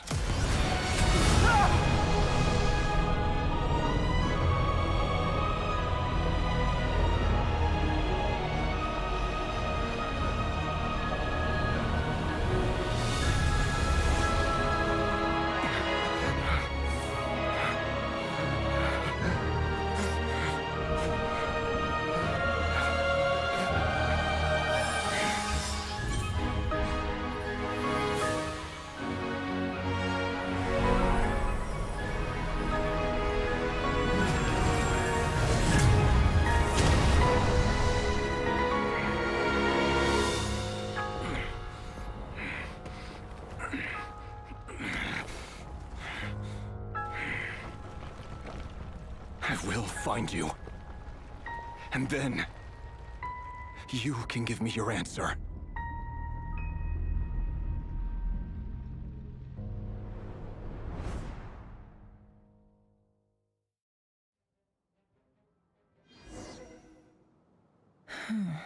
So that's how the Raker of Solnari was born.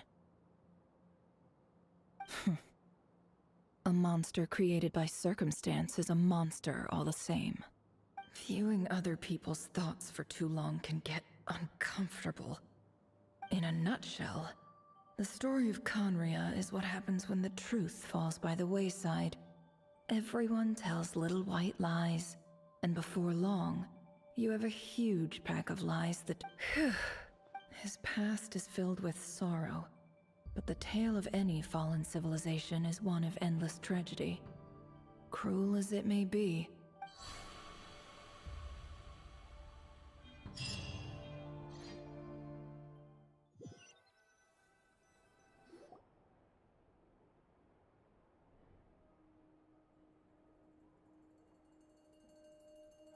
Everyone, I'm back. Can I get a standing... Never! How are you holding up? Feeling... She's fine. Boss is a pro. Yes, I'm fine. You will have seen the events of Rerir's life through my thoughts. It's now clear that he is just a regular nobody, driven by personal tragedy, as he said himself. I mostly agree. There's only so much we can know about him from his memories alone, but they did give us a clear glimpse into his life in Conria. However, I would not consider Rerir to be a nobody. He was deeply involved in the events of that era. Yet, when the catastrophe of a generation strikes, nobody is safe. Sounds to me like you're speaking in riddles again. Is this you urging me not to abandon the people of Nodcry in their hour of need? That's not what I meant. Although I do hope you choose to remain a part of the plan. Without you, the mission ahead will be all but impossible. Then try to remember that I respond better to the carrot than the stick. And I don't appreciate being bossed around. Now, as for you, Missy, you were excellent. You stuck to the rules of the ceremony and kept your mouth shut the entire time. Bravo. Cool. So, can you fill me in on the deets now? Most of what I saw went right over my head. Patience. You'll hear the whole story, don't you worry. But let's meet up with the others first. It will save me narrating it twice. Yehoda? Yes, boss. Let me get that door for ya. That's more like it. For a moment there, I was worried you'd forgotten about the first clause of your employment contract. Forgive my curiosity, but what does the first clause say? It says I gotta do the annoying stuff that boss is too lazy to do for herself. Like opening the door, pouring the tea. Is that right? If something is in the contract, it's because she willingly agreed to it. Rest assured that the Curatorium abides by the very strictest of labor policies. In any case, I've hardly shied away from my share of the work today. Hope I don't catch Flintz and Varka lounging about in their chairs, enjoying a leisurely cup of tea. There's nothing I dislike more than other people enjoying themselves while I'm hard at work.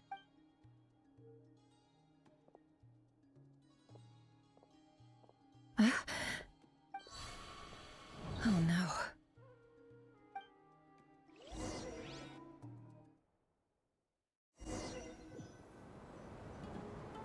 Sorry to disturb you, but we seem to have run into some trouble. Evidently so. Don't worry, I'm not about to leave you to fend for yourselves. I'm not that kind of boss. And it would go against the Curatorium's labor policy. I'm sorry? What did you hear me say? I wasn't talking about labor policy. Wait. How long have I been standing here? Not long. You just appeared by the door a moment ago.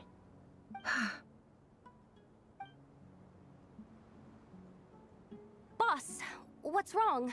You look like you've seen a ghost. We've been tricked. We never left at all. Somehow I hallucinated that whole scene back inside the office. Hallucinated? But how? How indeed. This place should heed my will alone. All thoughts and actions that occur in here are just a result of pawns moving across the chessboard in a carefully calculated manner. And nobody has access to this chess set but me. So you control everything in here? More or less. But yes, it's a special technique of mine. Has anything like this ever happened before? Only once. It was the first time I used the chess set. Is there any similarity between what happened then and what's happening now? I suppose my thoughts are a little turbulent, which was also the case my first time. Is there anything I can do to help? The first clause of your contract clearly states that I only need your help with things that I'm too lazy to do myself. Meaning, you're not feeling lazy right now? Meaning, this is not something Yehoda can help with. The chess set is a personal treasure that I alone understand. I must be the one to find our way out of here. Boss, it's fine. Really. Let me do something useful. Oh, listen to you. Whatever would I do without you, Yehoda? What? Really? Yes, really. Where would I ever find another employee as obedient and servile as you? God forbid anything ever happens to you. Oh, okay. Well, anyway, I was thinking of fetching some water. There's gotta be a source around here somewhere. I suggest everyone finds someplace comfortable to take a rest. We gotta conserve our energy. Even though all this chess malarkey doesn't exist in a physical sense, mentally speaking, it's all real. And so is our tiredness and fatigue. You don't want to dismiss mental fatigue. Just because it isn't physical doesn't mean it's any less serious. But anyway, I got your backs, so don't worry about a thing. Don't I have the best employees? Jealous much? If we can find a suitable time, I'd love to borrow Yehoda for a day to help out at the Frost Moon Scions. Would you be amenable to that, Boss Neff? Oh, Lauma. Have I ever told you just how pretty you are? Beauty runs from the tips of your antlers. Time to rally, everyone. Follow me. As we continue our journey, the same rules will apply. That means stay focused and no talking no matter what we encounter. And don't disturb the chess pieces. You have my word that I will get us all out of here.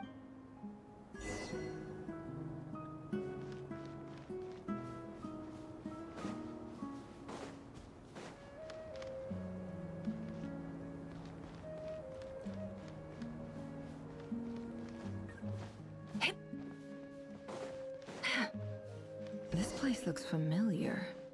That's not a good sign. There's... I wasn't expecting visitors at this hour. Wait, is that? Oh, it's him. There you are. Sinue's been looking for you all day. I think he has some news for you. Oh yeah? What were you doing just now, Uncle Retinue? Hiding away some more loose change? I know I saw some Mora. What do you mean, loose change? Oh, come on, I'm too old for this. Just pretend you saw nothing.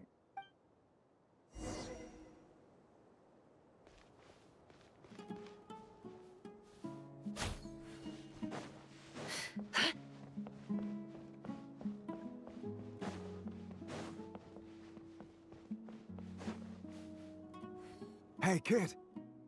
Mind telling me what Sinuhe's been up to recently? I'm trying to get in his good books and I need a way in. Get in his good books? Why? What do you want with my dad, Uncle Apepi? I've written a new song. I was hoping to showcase it at the next festival, but I'll need his approval. A new song, huh? I'd love to stay and listen, but unfortunately, Uncle Retinue says my dad's looking for me. Well, there's plenty of time and I'm not going anywhere. See that pile of stones? I'll be sitting there warming up my vocal cords. Pile of stones. Got it.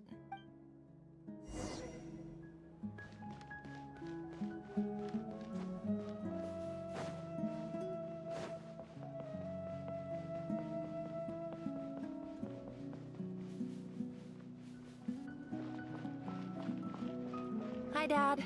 Uncle Retinue said you were looking for me. Ah, there's my little princess.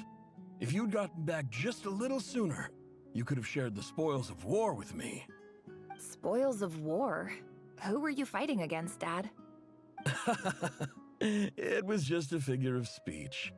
The aftermath of a sandstorm is no time to be waging war. I was talking about our war against thirst. I went out to fix our water supply problem, and now I'm back. Which means... We have a well again! That's right. I found a new one and brought back as much water as I could carry. It should last us for a good while. If it wasn't for these blasted sandstorms, our wells wouldn't be caving in.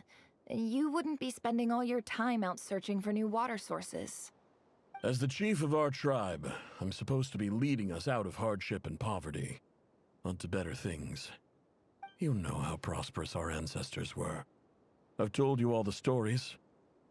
And look at us now, squeezed into these hovels. No one would choose this, if it wasn't for the endless wars over the years. But things are looking up. I started working with some folks from the academia a few months back. They gave me some contacts in return for my assistance in the desert. So you're the academia's helper now? Special ambassador, they call it. Think of it as a partnership. It's nothing bad, okay? We've been isolated here in the desert for too long. Seeking opportunities elsewhere is the best thing for us, and the fastest way to progress. So, do you get anything good out of being a special ambassador? Of course. My luck's improving all the time. One day, I swear I'm gonna lead us out of this place. We'll find somewhere new. Somewhere better.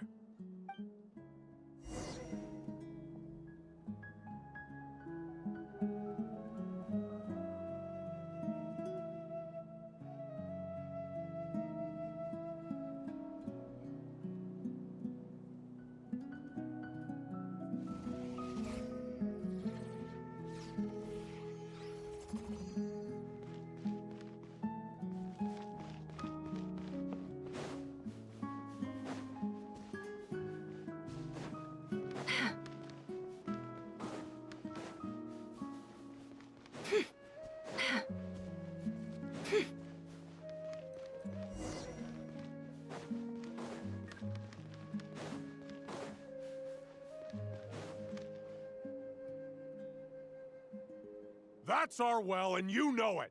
You stole from us.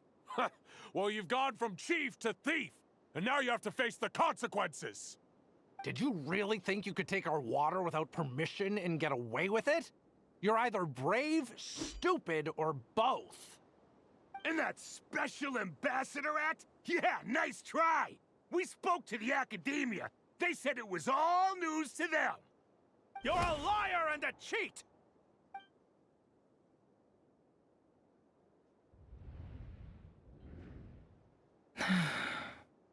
I heard Yehoda gasp, but I don't blame her. Most people are terrified by the sight of blood.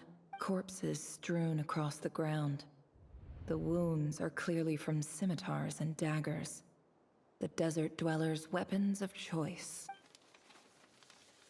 There's a handwritten note on the ground. Halil, this is Sinuhe, chief of the Shimti tribe. Surely you remember me. I was the one who helped you and your colleagues avoid the quicksand in the desert. This is my second time writing to you. I assume my last letter must have gotten lost in the mail, as I didn't receive a reply. I hope this one makes it to you safely. I'm writing to you because I need some help. That sandstorm the other day completely blocked up our well, forcing me to look for another water source in Iab and Unut territory. It was a matter of survival. Praise the gods. The well of the Iab tribe was intact. It was my last resort. I drew what water I could and left, but not without being spotted. I fear they will retaliate. You told me to write to you if I ever needed help. You said you'd be my ally in the academia. I urgently need you to formally recognize my title of Special Ambassador and send some of your people to assist me for a few days. It's the only way I can convince them that this was the Academia's decision and prevent them from retaliating. This is an emergency. Please send help as soon as possible. Looks like this letter never got sent. The writer died a grisly death, and the letter was trampled into the ground. It's badly defaced. Some parts are barely legible. What a ridiculous lie the surviving Shimti tell. Their whole village was butchered over a sip of water.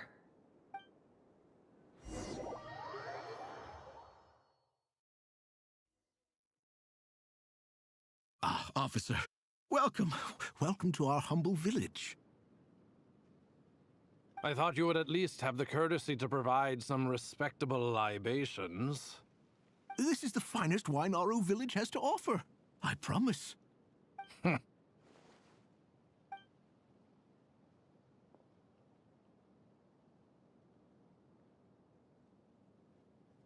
The Academia has agreed to reserve a single space for a candidate from your village.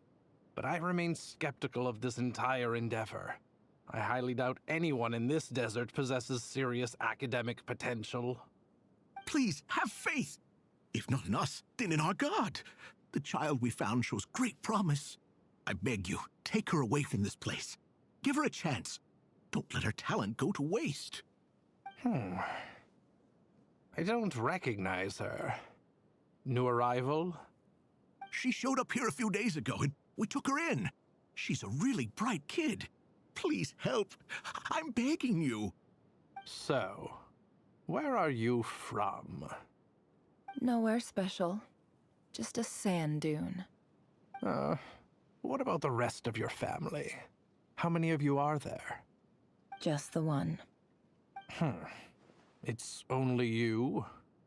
Correct. So, no brothers, no sisters, no mother or father? Any who have slept on a bed of sand, I call my brothers and my sisters. Apart from that, I have no family. All right. Get over here. Sign your name on the form.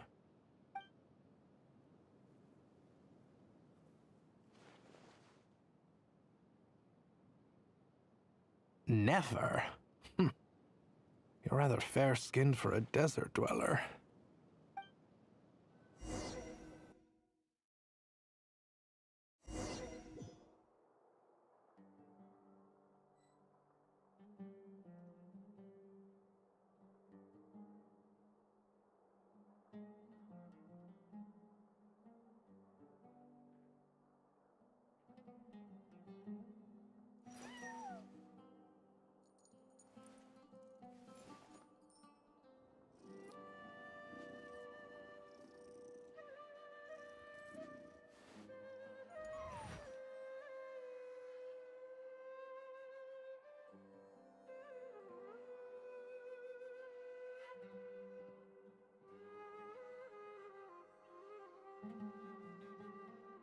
Why does Ashru sit up on the counter? To welcome our clients, of course. A kitty's gotta earn his kibble somehow.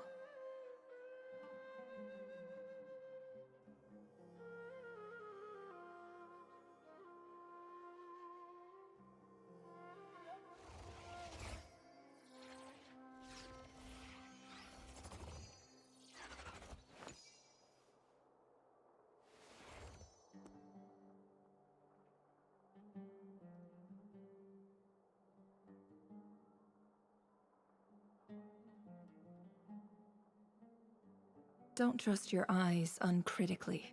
People only see what they want to, so don't be your own fool.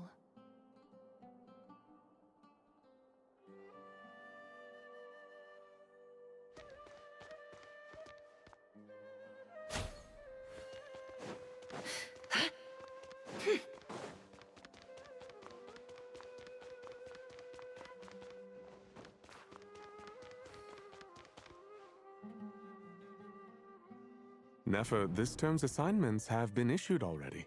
Please read through the materials thoroughly, conduct your own additional research, and then write an essay on the topic. Yes, Professor, I'm aware. I just had a couple more questions I wanted to get your perspective on. Oh? Please, ask away.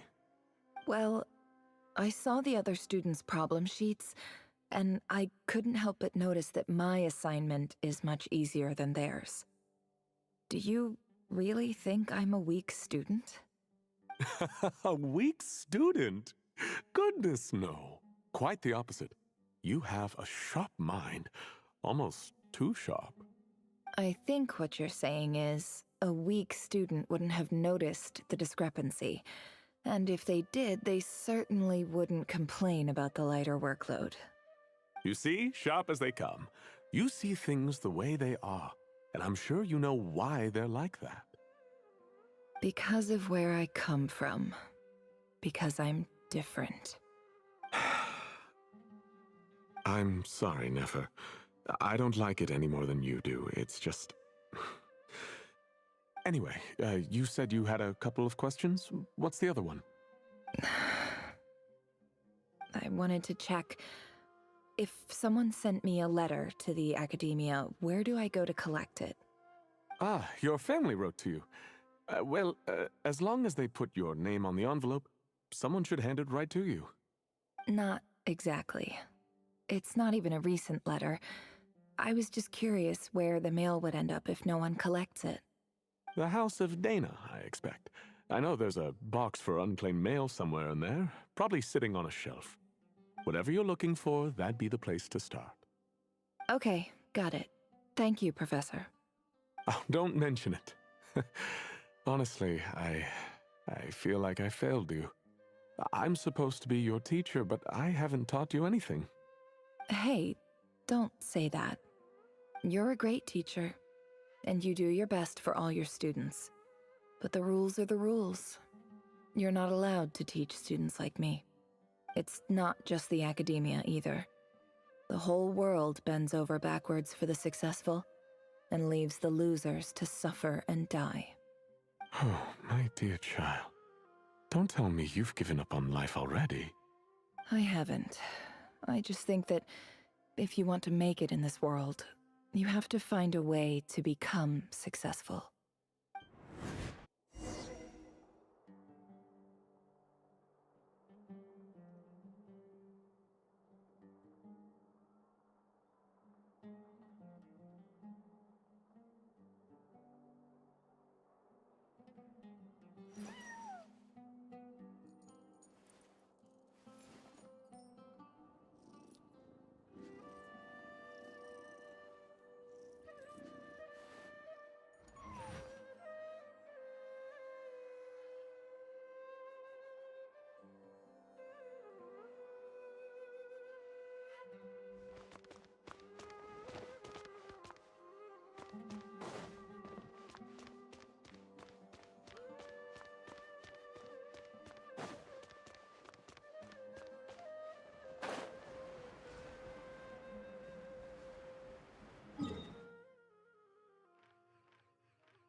This must be it. A big cardboard box full of unclaimed mail. And probably some letters that ended up here by mistake, too. Let's take a look.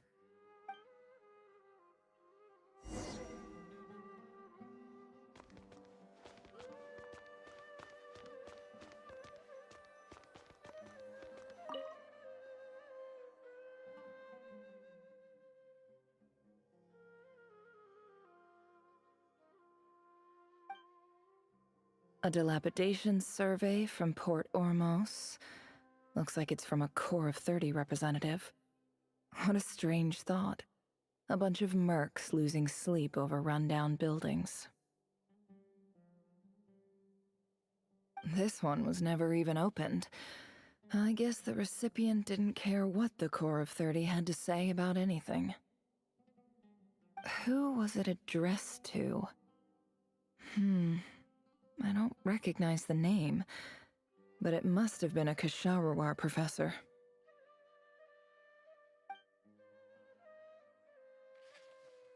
This one is addressed to the Immorta Sage. The title is Changes Observed in Satyavada Life Symptoms. Why do all these letters read like full-blown dissertations?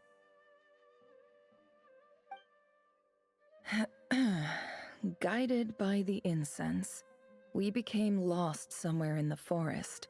All the barriers between levels of consciousness disappeared as our minds soared around in circles, looking for a branch to seek refuge on. In clinical terms, these symptoms fit the description of incense poisoning. The Immorta Darshan strictly prohibits the use of hallucinogenic substances, but I believe there are still people getting away with it. For example, my neighbor who always breaks out into song and dance after using incense. This seems like something the academia would want to know about. Why wasn't it collected? Wait, what's this written on the back? It's so small. The note says, "The sender authored this letter while under the influence of mushrooms. I would send it back, but no return address was provided. Stamped by the Grand Conservator of the House of Dana."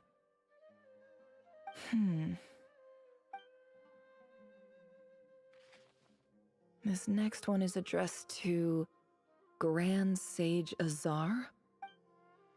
A few words of protest regarding recent changes in Sumeru's educational policy. In recent years, the academia has taken on a small number of students from the desert region, as per the policy to this effect. However, it appears to me that these students have not, in fact, been provided with educational opportunities that are, in any meaningful sense, equal to those enjoyed by their peers. As well as receiving dumbed-down assignments and perfunctory tutoring, they do not even have full access to the Akasha system. Education is the fundamental purpose of this institution, which should go without saying in a nation whose founding virtues are knowledge and wisdom. I ask you, is the lip service we pay to the policy of education for desert students truly the standard of pedagogy to which the academia aspires? As Grand Sage, policy decisions are your prerogative, but do not forget your roots. You and I were once students too, as was everyone else in this institution. I do hope you will give some serious attention to this matter. I encourage you to discuss issues like this with myself and others, and listen to some alternative opinions. Great letter. Shame it didn't get to where it needed to go. And the sender is... Huh? Sage Cyrus of Spontamod. I didn't realize anyone else even knew how bad students like me have it in this place. So this is where letters from the Sage of Spontamod end up? Nice one, Grand Sage. Really enlightened leadership. Whatever. This isn't what I came here for. Moving on. I'm not exactly holding out hope that a letter sent from the desert would even make it here. But if it did, where else would it end up if not in this box? I can't believe how much discarded mail there is. Must have been years since someone last went through it all. And this is just one box. The whole House of Dana is boxes on shelves. I don't believe for 1 second that any human being has sat down and read through all the documents in this place. Who has that much free time on their hands? Wait, could this be it?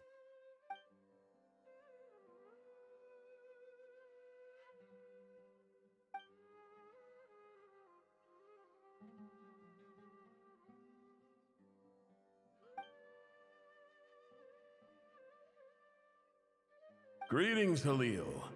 My name is Sinuhe, chief of the Shimti tribe. I was the one who came to you and your colleague's aid when you ran into trouble in the Great Red Sand.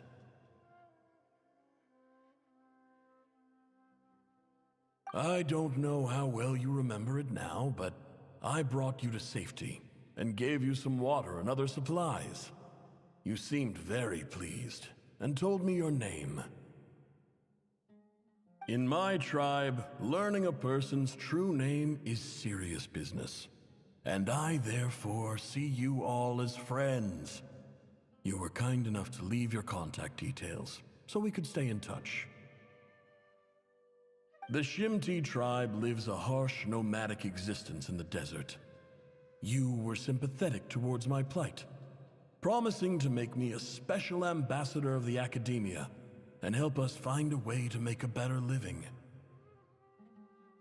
This brings me to my reason for writing. Our tribe has fallen on particularly hard times, and I would like to ask for your assistance. There was a terrible sandstorm a few days ago, which blocked up the well in our land. To ensure my people's survival, I had no choice but to venture into Iyab and Unut territory in search of an alternate water source. The Iyab and Unut are descended from the Thamudians, while we trace our ancestry to Tulatala. We worship the Lord of Flowers and have had relatively good relations with our fellow tribes up until now. I found a well belonging to the Iyab tribe. They declined to help us, but I really had no other option. So I took some water to keep me and my tribe alive. My actions are certain to incur their wrath. When we met, you assured me that you would be my ally in the Academia. I would like to take you up on that offer, because I really need your help. I wonder if you could send an Academia representative to meet with me. That aside, the last time you were here, you mentioned that the Academia had started accepting students from the desert, and I told you a little about my daughter, Nefer. We have next to no resources here in the desert, and my power and influence are limited. Would you consider enrolling my daughter at the Academia? She is a smart girl. I know she won't disappoint you. From the outset, the Academia never took you seriously. Those things they promised were just empty words. I doubt they even remember the name Sinuhe. And you were so emphatic that your luck had finally changed for the better. You swore you'd lead us to a better place one day. You spoke with such conviction, like you were the most powerful chief in the whole desert. You liar. You lied about everything. You promised the world and delivered on none of it. And who fell for it? Just me, by the looks of it. Despite your best efforts. Which makes you a pathetic liar. You weren't even any good at it. I think I'll take over from here. Let me show you how it's done.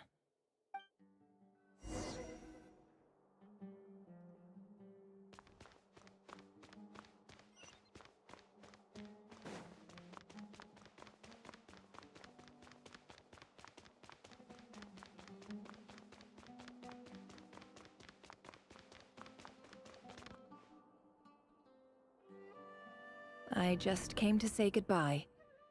Thanks for everything you've done for me in my time here. Nefer?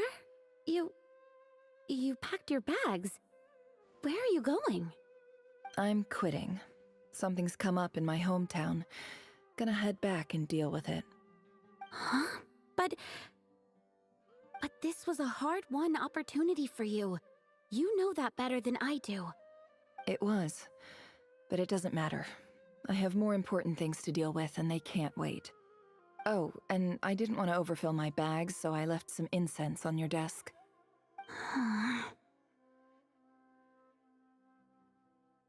What's wrong? I thought you liked incense. Although, I did read somewhere in the House of Dana that it has hallucinogenic effects. Don't use it all at once, alright? Isn't this the stuff you brought from your hometown? You're just letting me have it? But you said it's a rare and valuable commodity. Yeah, about that. I lied. It's not rare at all. There's this bunch of ruins near my hometown that are practically overgrown with this plant.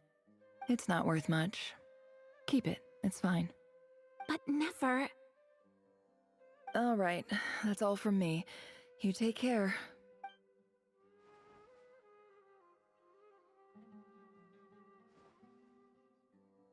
Don't forget me, okay? I mean, we're more than just classmates, right? We're friends. Yeah, I'll remember you. I lied again. That incense is worth a fortune, and it's a rare find even in those ruins. And as for remembering her, I have far too much to do when I get back. No time to reminisce. I'll be lucky if I even make it through this alive. But either way, I expect I'll forget you pretty quickly.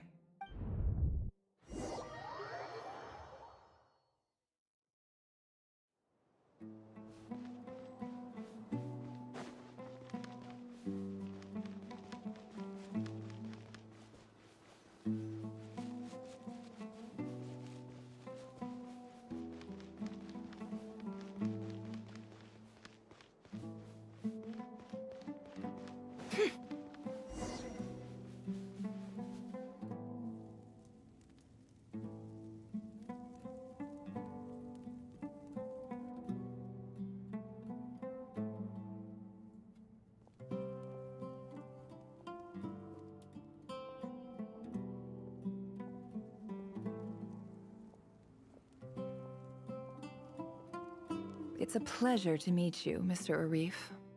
So, what does the Academia want? Since they've sent their special ambassador, I assume there's a big business deal to be made. If not, I'd be very disappointed. Please, sir, lower your blade. You're lucky I'm the one they sent. Not all special ambassadors share my admiration for the Eab people. The ever-shifting balance of power in the desert reduced the once great civilizations of this region to rubble and sand. But the story of the Eab has a very different trajectory. Others grew weak, but you grew strong, beginning in obscurity and moving to prosperity. You're the only ones who defied the trend. Huh. So, you do know who you're dealing with? This well is the perfect symbol of your strength, is it not? It used to belong to the Unut, but it looks like you have control over it now. You're not wrong. But I'm sure you didn't come all this way just to flatter us. Of course not. I came to bring you some very good news. Some information that recently came to light, which might just be your ticket to freedom. Records uncovered by the Vahumana Darshan show that a certain well currently under Eab control is built on top of some ancient ruins. These ruins are of great archaeological interest to the Academia. I checked the map carefully on my way over here, and I'm confident that this is the well in question. The Academia is offering 50 million mora in return for excavation rights. 50 million? No, wait. If these ruins are as important as you say, 50 million's a little low, don't you think? Don't get greedy, Eab. We know far more than you think. We know that you seized this well by force. Wasn't that the first step in your rise to power? To drive away the Unut and steal their water supply? So what if it was?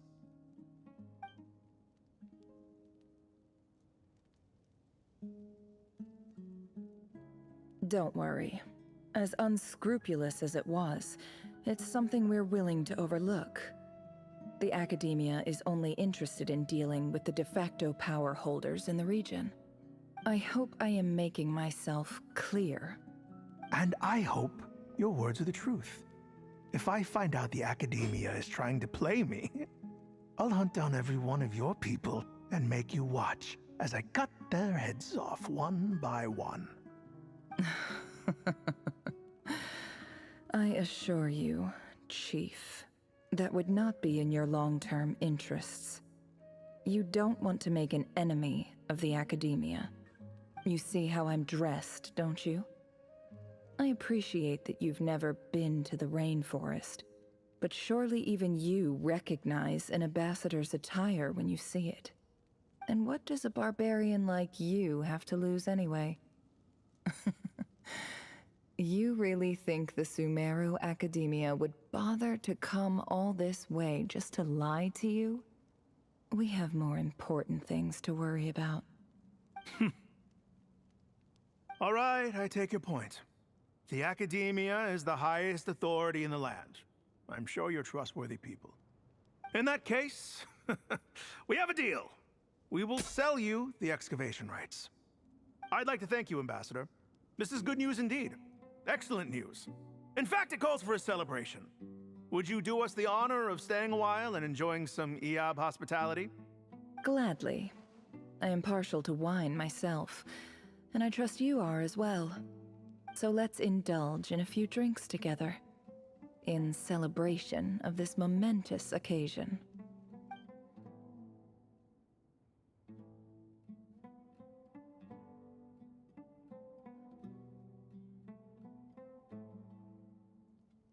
Chief! Chief, it's an emergency! It's the Unut. They've taken the well. What? Well, don't just stand there. Take it back. Yes, Chief.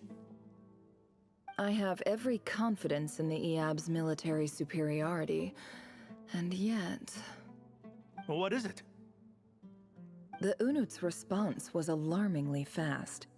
The day after we reach a deal, they seize the well. This can't be a coincidence. Perhaps there is a traitor in your midst. I don't think so. I am obliged to remind you, Chief, that the Academia will only deal with the de facto power holders. If you cannot regain control over the well, I'm afraid you won't see a single mora of that 50 million. No! Please, Ambassador, just give me some time. I swear the Unut will not get away with this. That well is ours, and so is the Mora. Glad to hear it. I will wait here for an update. If there is a traitor, I will find them. In the meantime, make yourself at home. I'll report back as soon as I have an update. Much obliged. Wow. All it took was a few words and I've got him wrapped around my finger. What an amazing feeling. So, in summary, Ambassador, the Academia would rather negotiate with our tribe instead of the EAB, yes? The EAB are ruthless murderers who don't listen to reason. And now they have the gall to interfere in our research projects in the desert region. So let me ask you, Chief. If you were the Academia, what would you do? Kill them all, of course. Precisely. The Academia does not tolerate those who stand in our way. The EAB have held back our academic pursuits for too long, and our patience is wearing thin. At the same time, there is simply no way that the Academia can be seen to be intervening in desert affairs. I'm sure you understand where I'm coming from. We have our own rules out here. If the rainforest dwellers raised arms against a desert tribe, it'd start a bloody war. Right. We can't confront them ourselves, but we can support their enemies. The Unut have always had strained relations with the EAB, which makes you our natural allies. Natural allies. Weren't the Eab your allies once? You were quick to send them after us to protect your interests back when we stole that water. And now look at you. You're at each other's throats. Let me be clear. The Academia wishes to collaborate with the legally recognized rulers of the desert in this matter. We are asking for excavation rights to that well, and our offer is 50 million mora. Say no more. I believe we have an understanding. Good. Then I suggest you get to work. Get us access to that well, and the mora's yours. You see, Dad? Lying is easy when you know how. People will believe anything.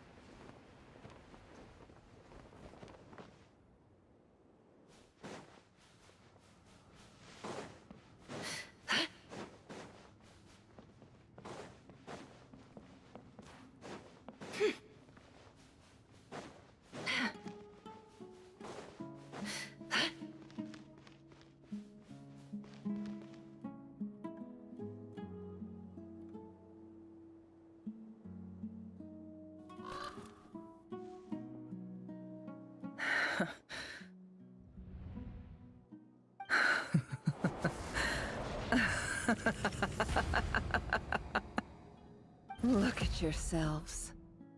You may be vile, savage monsters, but your butchered bodies bleed like any others. You're no different. You're nothing special at all. The monsters who destroyed my home, they're just ordinary, petty human beings. I think we're even now. Maybe I've even done the desert a favor. It's a better place without all these people around. Oh, Sinuhe, my gullible fool of a father. Perhaps if you'd been as ruthless as I was today, our tribespeople would still be alive. In this dog-eat-dog world, a chief needs to be tough to survive. But you couldn't do what had to be done.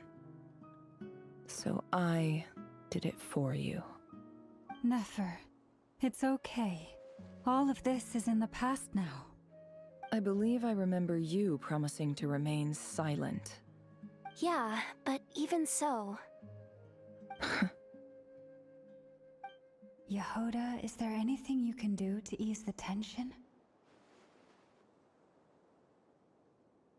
Alright, time for a sharp turn onto a completely different topic. So, anyway, that's enough of that.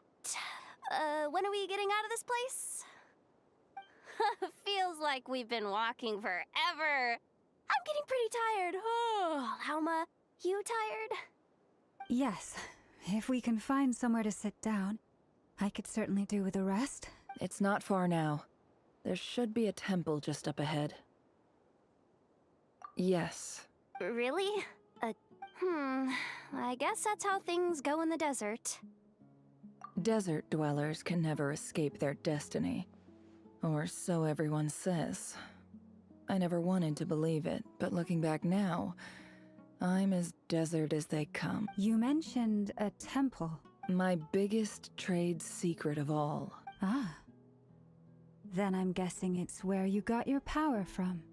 The power to peer into other people's minds.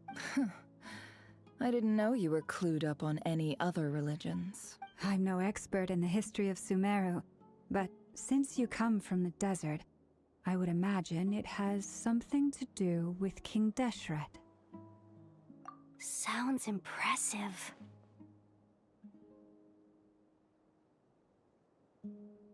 Ah, I know who you mean. General Mahamatra Sino. The spirit of Hermanubis dwells within him. That's Boss Neff for ya. She knows everything. Sino's hardly a figure of obscurity, but I know about Sethos too. What about him?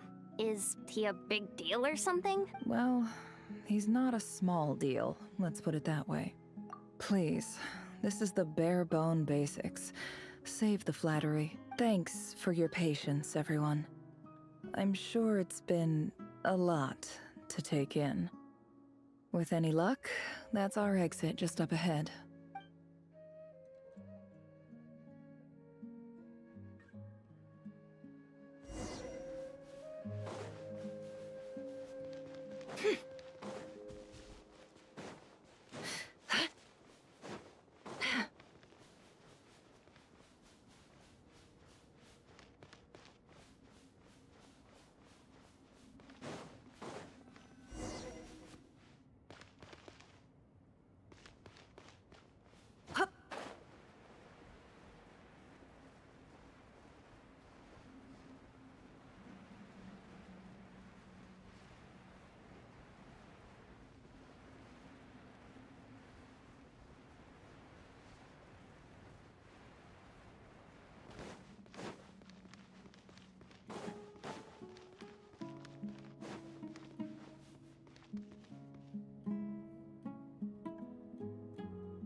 Uh-oh.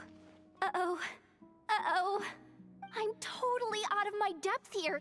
I don't have anything to add about any of this stuff. Like, look at that statue, for instance. I want to do the whole name-dropping, this girl knows her stuff thing too, but I've never seen A statue with the head of a bird. That's Thoth, the Ibis King, one of the 7 pillars of King Deshret. The legends say that he, the Crocodile King, and the Goat King were the 3 retainers of King Deshret. Let's take a look.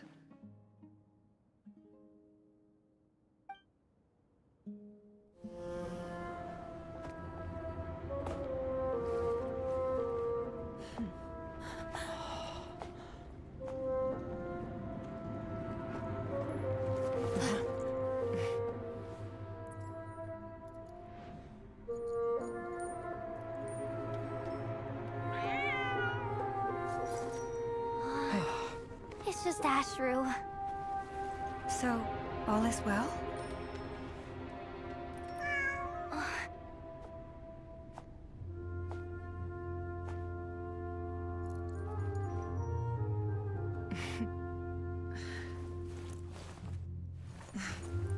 Typically speaking, at this point, the world disintegrates. Then we find ourselves back in the outside world. Besides, these are my memories. There's nothing to fear. You're sure? Of course. It's almost over.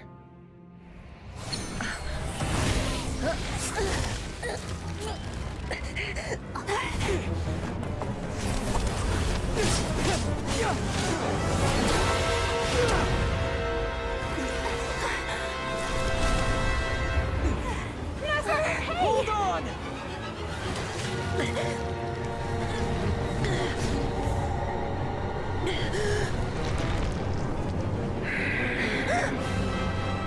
Knowing too much is always a death sentence. Speak for yourself.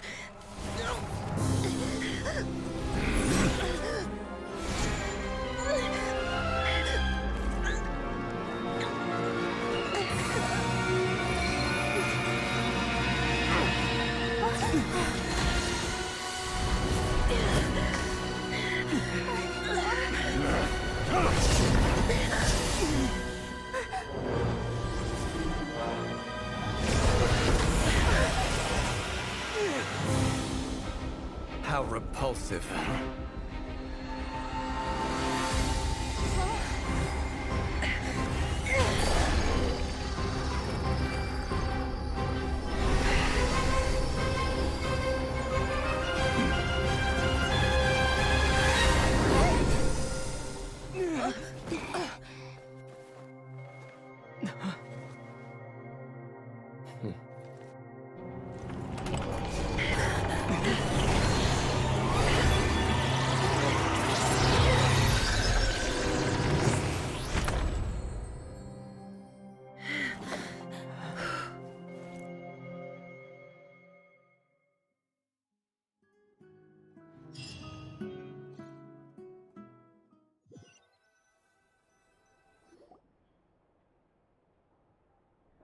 timed that pretty well, didn't I? It's okay. I'm just glad no one was hurt. Paimon noticed you doing something too, Dainsleif. Were you helping get them out? Of course. When I asked Nefer to conduct this investigation, I was not naive to the dangers involved. I had a duty to ensure your safety.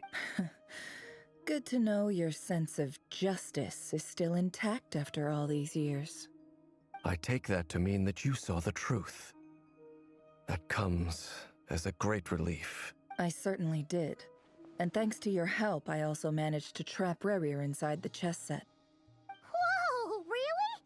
How'd you manage that? Well, to be honest, I sensed that something was wrong long before we made it to the temple. By using this fragment to probe into Rerir's past, well, the monster formerly known as Rerir, it seems I alerted him. I was tracking him, then he caught on and started tracking me too. Can't say I'm surprised. But how did he track you through your thoughts alone? That shouldn't be... Who reported directly to the Vinster King. He is an expert at finding a trail and hunting down his pursuers. No wonder. He infiltrated the chess set, read my thoughts, and built a new virtual chess set inside of it. That's why we weren't able to leave at first. Speaking of your chess set, it's quite a remarkable item. Would I be right in thinking you have some connection to King Deshret? You overestimate me. I only have a connection with one of his underlings, the Ibis King. You all saw how this came to be. A long time ago, the Eab massacred my tribe, the Shimti, in our home village. A few years later, I enrolled in the academia, where some new information came to light. The Unut and the Eab fought a bitter battle over the rights to a well, all for the sake of a non-existent 50 million Mora. The Eab ultimately won that confrontation, but their victory came at the cost of almost every warrior in the tribe. The final blow to the Eab came at the victory feast, when an Unut assassin beheaded their chief right before my eyes. The remaining Eab fled and have been scattered to the winds ever since.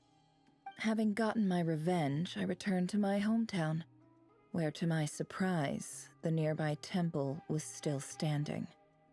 There it was, seemingly immune to the relentless hostility of the desert, while my tribal home lay in ruins. As I stood there gazing at the temple, I noticed a cat just outside. This cat, as it turned out, was home to the spirit of the Ibis King. He led me to a gate deep inside the temple, and there he made a deal with me.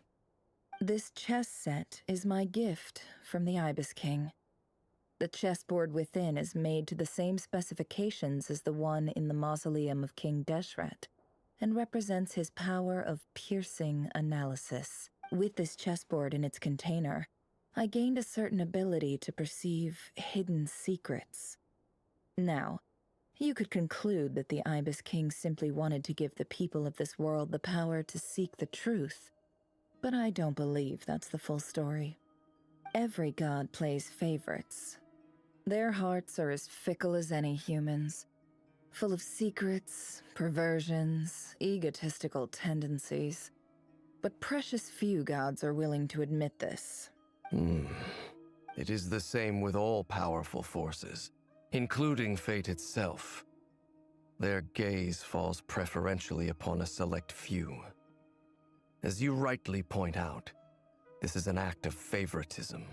If you're alluding to the Abyss, then yes, I agree. Gather the others. It's time to share everything I've learned.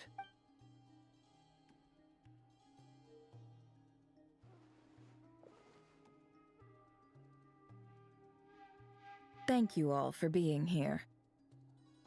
As promised, I did some further investigating into the Raker of Solnari's background. I am pleased to report that the investigation has been most fruitful indeed. The Raker of Solnari, real name Rerir, was once a Conrian subject who served the Vinster King. I will now share the important details of his story. Please save any questions or comments for the end.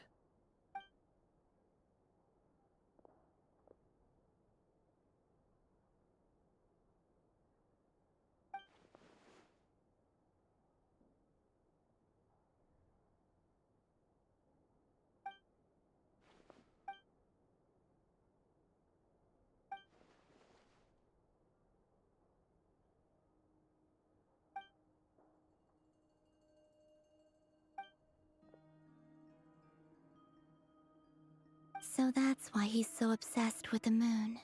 A tragic tale, to be sure.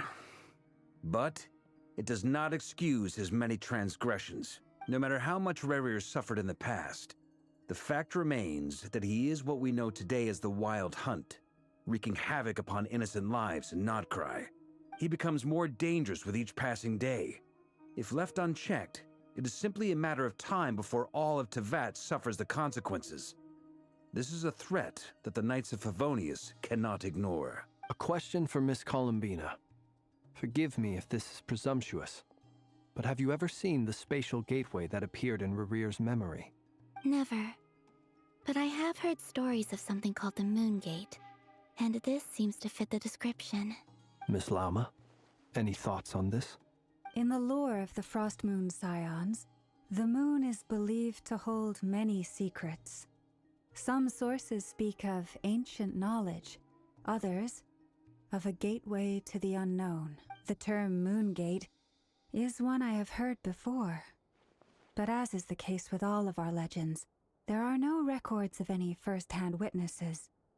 We cannot know whether it truly exists. Then back to Miss Columbina. As a moon goddess yourself, do you have some idea of where the Moon Gate leads to? Not at this stage, sorry. I do hold the power of the Frost Moon, and my strength is recovering well. I can sense that the gate would open at my command, but... But there's more to the power of the Frost Moon than that? Yes. A moon goddess has the right to open the Moon Gate, since it is a path to the moon. But as never mentioned, holding open a spatial gateway takes a huge amount of power. And right now, I need to conserve my energy to fight the Rahier of Solnari. I'm afraid this is one mystery we may have to leave unsolved for now. I agree. Better to save your strength. But if you'll humor me for a moment, I have a bold conjecture of my own regarding the world beyond the gateway. I highly suspect that neither Tholindis nor Rerir made it through unscathed. The evidence pointing to this is the fact that the Rahier of Solnari exists in the form of countless fragments. With the abyssal power he wields, no ordinary foe can touch him, let alone tear him to shreds. And yet, the Wild Hunt proliferates wherever his scattered fragments lie, drawing hordes of monsters to many different locations across the land. So your theory is that Rerir was physically torn to shreds by some powerful force? Hence, why the Wild Hunt is a distributed phenomenon, rather than a unified one? Makes sense to me. Explains why the Wild Hunt is so pervasive, and why he's been trying to piece himself back together. He was whole to begin with, and he wants to be whole again. Without the power of the Abyss on his side, he almost certainly would have perished the moment he was torn apart. But the Abyss, much like a curse, has kept him alive. I could not agree more. The power of the Abyss is most surely a curse. It is a compelling explanation, and one that accords with my present understanding of Abyss creatures. Whether the life form in question is primitive or advanced, if a curse has extended its lifespan unnaturally, it will continue to survive in spite of everything. This raises some interesting questions. I will run some experiments and see if there is any validity to my suspicions. That being said, research bears fruit. I would like to thank Miss Nefer for conducting such a thorough investigation.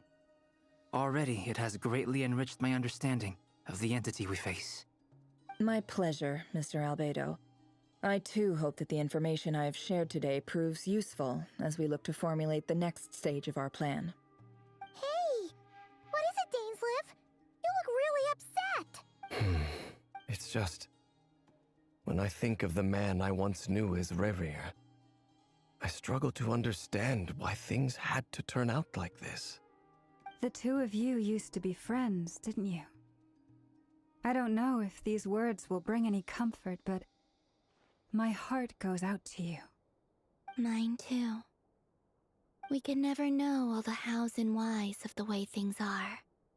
The moon and stars are full of untold secrets and lies, and the skies are host to many more mysteries than these alone. Yet, None of that can begin to compare with the complexity of human life. Those are the first comforting words I've heard in a long time. Thank you, both. Well, I think this is a good place to end today's meeting. I'm sure Nefer needs some time to recover. She's been through an awful lot today. That's very thoughtful of you, Lama. Of course. Sounds good to me. Take some time to rest and digest before we reconvene to nail down a plan.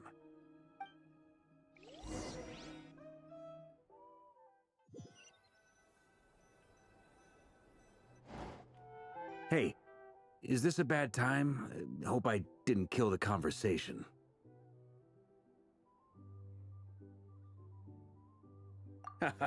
No need. Come on, let's talk outside.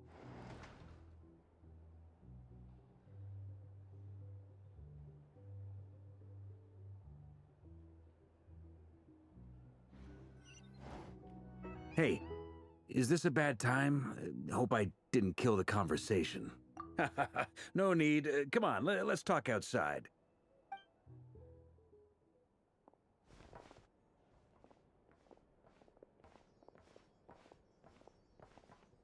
Anyway, Nefer went back to the curatorium to get some rest. But before she left, she shared some things with me that I thought you should be aware of. Firstly, although she managed to trap the Raker of Solnari inside her chess set, there's no guarantee that the power of the Ibis King is any match for one of the 5 sinners. Their powers are beyond our comprehension. It's only a matter of time before he finds a way to break out. We have to come up with a plan and take care of him before that happens. Honestly, my mom figured that might be the case. So, how long have we got? Well, I asked her that same question. She talked for a long time, but for the most part, it seemed like she was trying to convince me how precious her chess set is. What a long and storied history it has. It felt like some kind of sales pitch, you know? The kind where you end up handing over Mora against your will? Anyway, after all that, she finally answered the question. 2 days, at most. 2 days? Holy moly! Can we even recruit enough help in that time? That remains to be seen. Which brings me to the second issue. Dainsleif is obviously conflicted about this whole thing. But given how little time we have, there's no way we can pull this off without his help. You have some history with him, right? Do you think maybe you could talk to him for us?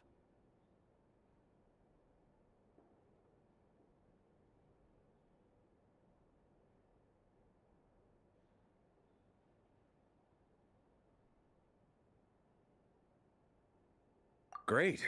I appreciate it. All right, on to item 3. So, Albedo, Durin, and I put our heads together and came up with a plan. Can't promise it's gonna work yet, but at least it's a start. We figured we'd bounce the idea off you first. We'll explore it further once everyone's recovered. Oh, Paimon's dying to hear this. All right, so here's what we're thinking.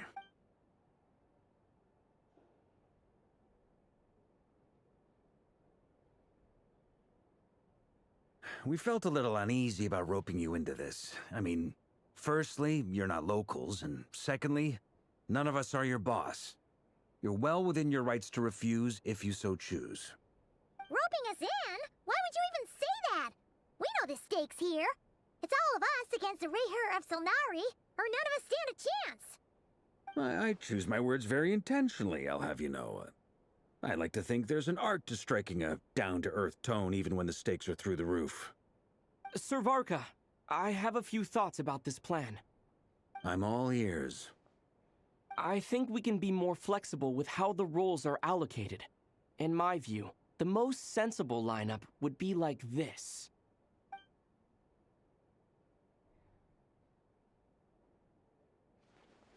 I see your point, yeah. But if that's how we're going to approach this, you'd better make sure you're ready. To be clear, I don't doubt your abilities. Far from it. I just want to make sure. Are you really willing to take all this on? I want to do everything within my power. The Reher of Solnari is a truly fearsome opponent, and if I do my part, it'll greatly reduce the risk for everyone else involved. Well, that tracks with what I've heard. Jean's mentioned in her letters that you're so diligent it's almost abnormal. As in, most people weigh up the risks and rewards in situations like this. But you seem to just march towards danger without a moment's hesitation. Of course, everyone appreciates a fearless pioneer. But all that aside, I'm the Grand Master of the Knights of Favonius, and you're our honorary knight. I want to make sure your courage doesn't come at the expense of your safety. Thank you, Sir Varka. I should be the one thanking you. It means a lot to have you on board. I'll give some serious thought to your suggestions.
This is a thorough plan, but I do have one last question before we take action.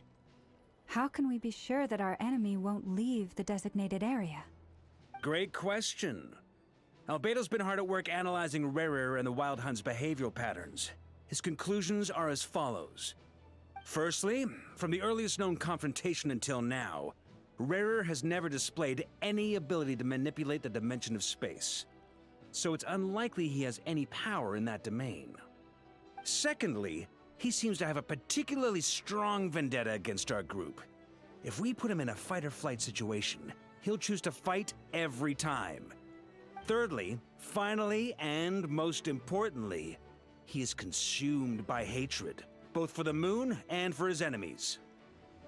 Turns out, we tick both of those boxes. We have a reincarnated moon in our ranks, and a spy who accessed his private memories without permission. He'll be baying for blood, not looking to escape. As someone who's had their fair share of interactions with the Wild Hunt, those all seem like valid observations to me. Understood. Then I will defer to the verdict of the group. Well, everyone, that's the plan in full detail. Albedo and Durin are carrying out their part as we speak. Plan approved. Scheduling. Okay, any firepower you need, I got you covered. Let's light this baby up. The Frost Moon Scions are behind you as well. And the rest of you?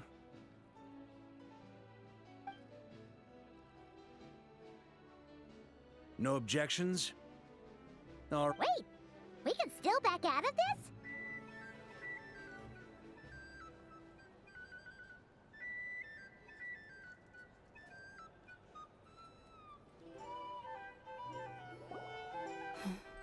This is a thorough plan, but I do have one last question. Great question. Secondly, he seems to have a particularly strong vendetta against our group. If we put him in a fight-or-flight situation, he'll choose to fight every time. Thirdly, finally, and most importantly, he is consumed by hatred, both for... Turns out, we tick both of those boxes. We have a reincarnated moon in our ranks, and a spy who accessed his private memories without permission. He'll be baying for blood, not looking to escape. As someone who's had their fair share of interactions with the Wild Hunt, those all seem like valid observations to me. Understood. Then I will defer to the verdict of the group. Well, everyone, that's the plan in full detail. Albedo and Durin are carrying out their part as we speak. Plan approved. Scheduling. Okay, any firepower you need, I got you covered. Let's light this baby up. The Frost Moon Scions are behind you as well. And the rest of you?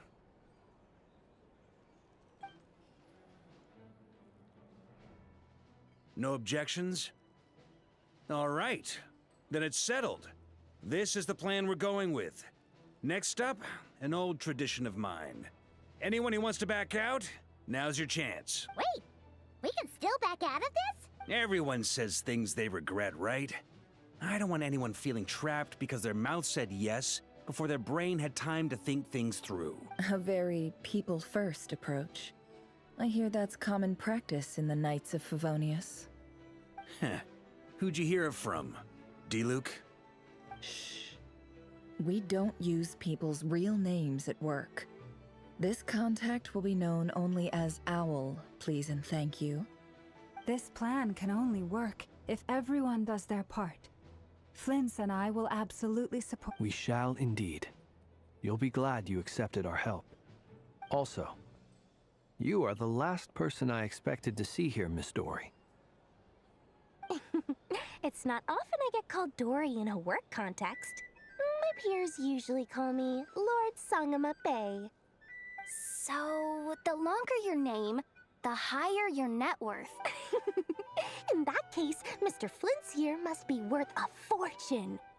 That's right, I know your full name. It's... The walls are thin here.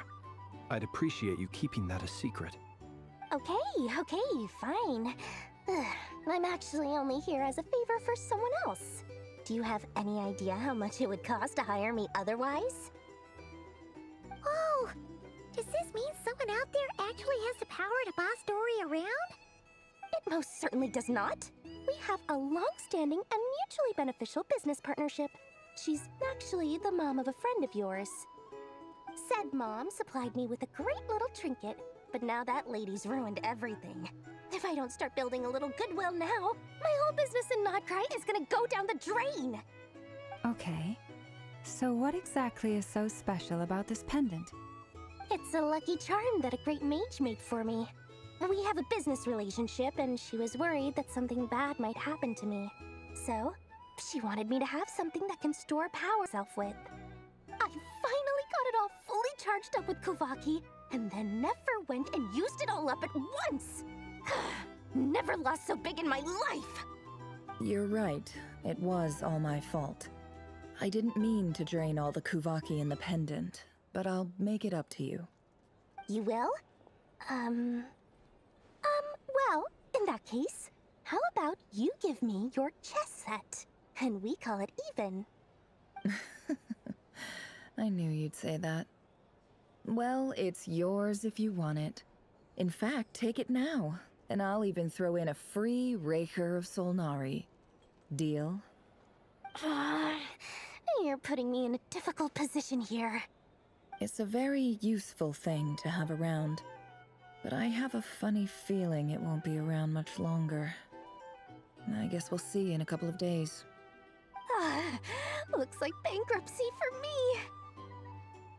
Hey, don't be so pessimistic. See this through and you never know. You might find a new business opportunity on the other side.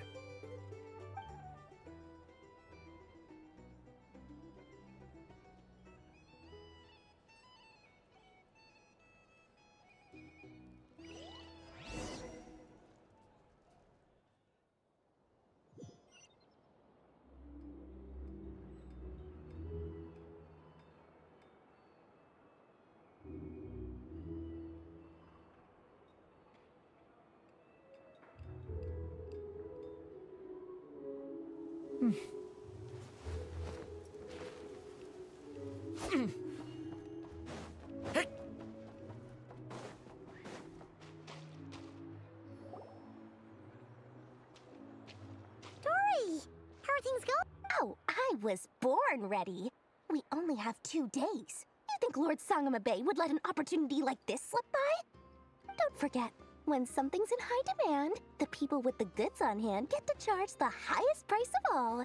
Even higher than the sellers taking advance orders. Ta-da! See? It's right here! Ah, it's so pretty! Did you make it?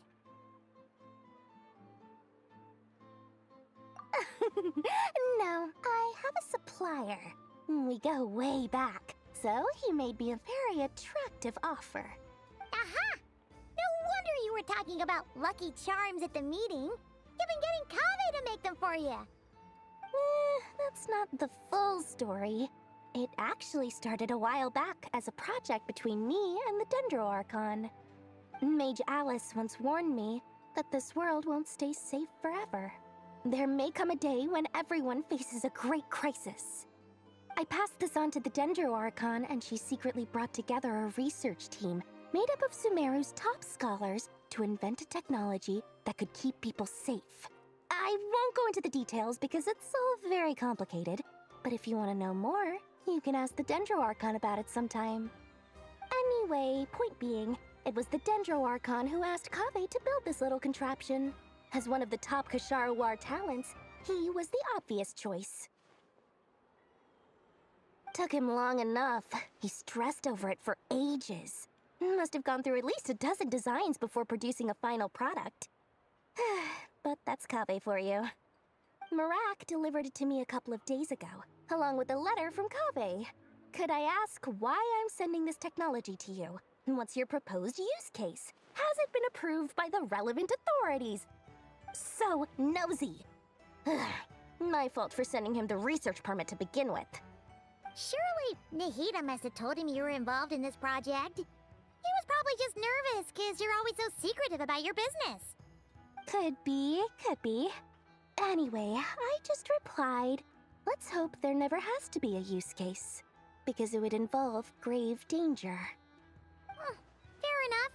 But it sounds like he was just being cautious. He probably felt responsible as the one who made it. Or maybe he was asking as a favor for his housemate. He's done that before. Not sure why, though. His housemate doesn't seem to really care that much about this kind of stuff. Either way, all's well that ends well. I'm just glad to finally have my hands on the product. I wouldn't want to be without it, given the potential dangers that lie ahead. Huh? What does that look mean? Paimon's just super surprised. This must be the first time we've ever seen you actually get serious about something.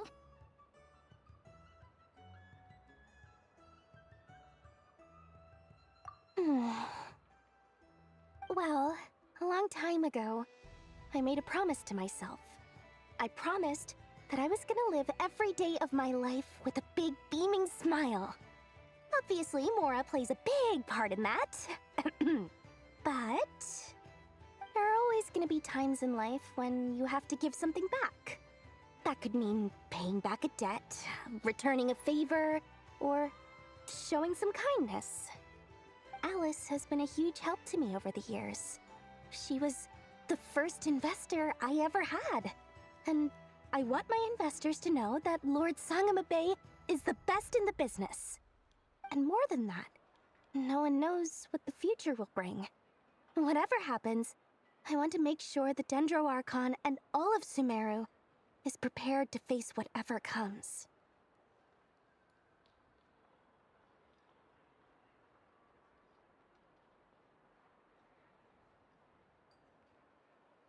Oh, that? I was just making sure Nefer and I are square. Don't be thinking it was some sort of benevolent act. I'm no saint, so don't treat me like something I'm not. My priority is doing the business that I want to do, so long as my conscience lets me, but it usually does. That's the Lord Sangamabe business model. All right, if you say so. I do say so, and that's the whole point. I'm a businesswoman. Don't go trying to figure out what kind of person I am. Oh, and could you two help me get this stuff where it needs to be? Thanks so much. You're my favorite assistants.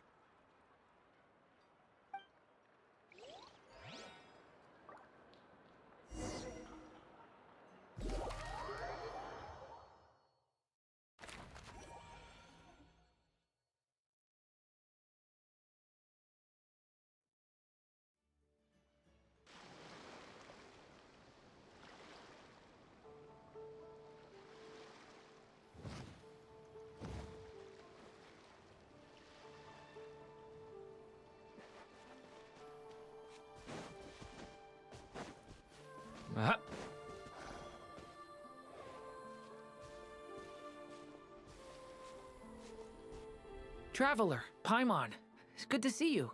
Everything going smoothly over here? Sort of. As you're probably aware, Varka, Durin, and I captured some abyssal creatures from the Wild Hunt. Per the plan, we dissected and analyzed some samples of these creatures.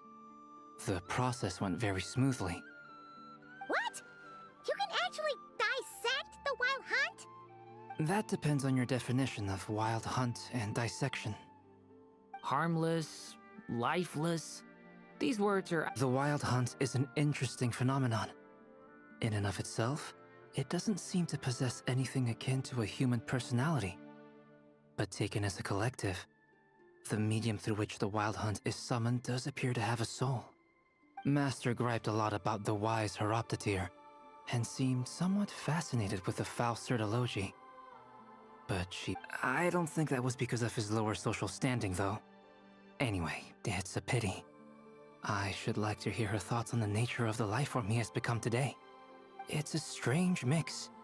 The furious energy of an abyssal being channeled through a fractured physical existence. A consequence of being torn apart by an unknown power. Perhaps the only explanation for his survival in this state is that he sacrificed a degree of individuality in exchange for a continued existence. Oh, sorry. Once I get talking about interesting research, I have a tendency to go on indefinitely. Back to our research findings. Essentially, they confirm my hypothesis. Rerir's corpse is completely contaminated by the Abyss, and the effects are irreversible. You could think of this as Rerir in mutated form. But in my view, even that would be inaccurate. In reality, his whole being has been consumed by the Abyss. In other words, he is now nothing more than a manifestation of abyssal power.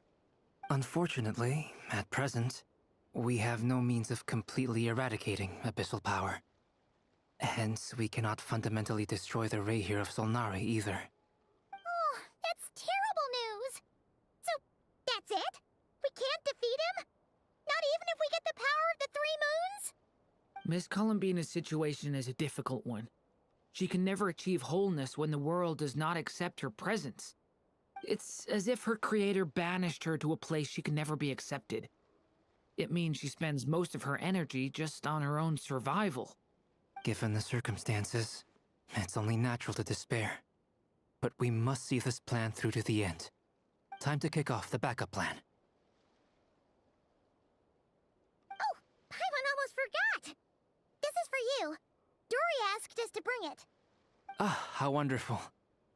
Well, thank you for making the trip. Durin and I will be heading off shortly.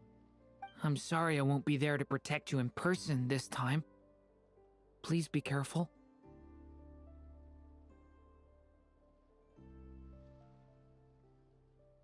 All right then. Stay safe.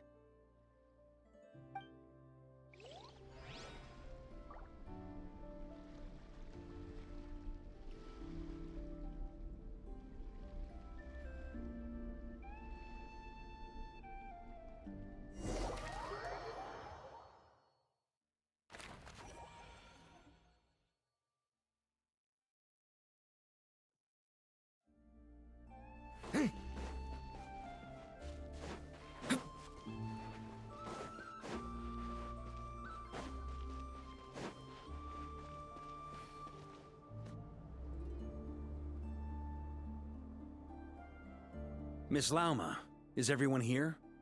Yes. The fate of my flock is in your hands, Grand Master Varka. Please keep them safe. My lady, what are you saying? Within the next 24 hours, we will face the biggest crisis the world has ever seen. This is not a burden that we deserve to bear, but I believe that we reap what we sow in this life. So I intend to act. I must do what I think is right. For me, that means fighting for the future of Nodcry. This gentleman is the Grand Master of the Knights of Favonius, Varka, Knight of Boreas. In my absence, please follow his lead. Hey, everyone. Guess I should introduce myself. Well, to start with, I know my way around a battlefield. Biggest strengths are honesty and hard workingness. Anyway, point is, I don't intend to let Lauma down. I'm gonna do everything in my power to keep every last one of you safe and sound.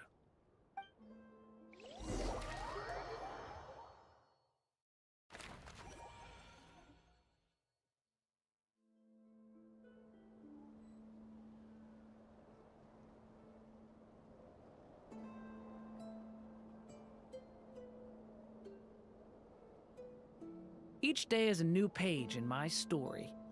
I want to savor every scene, every footnote, before I turn to the next one.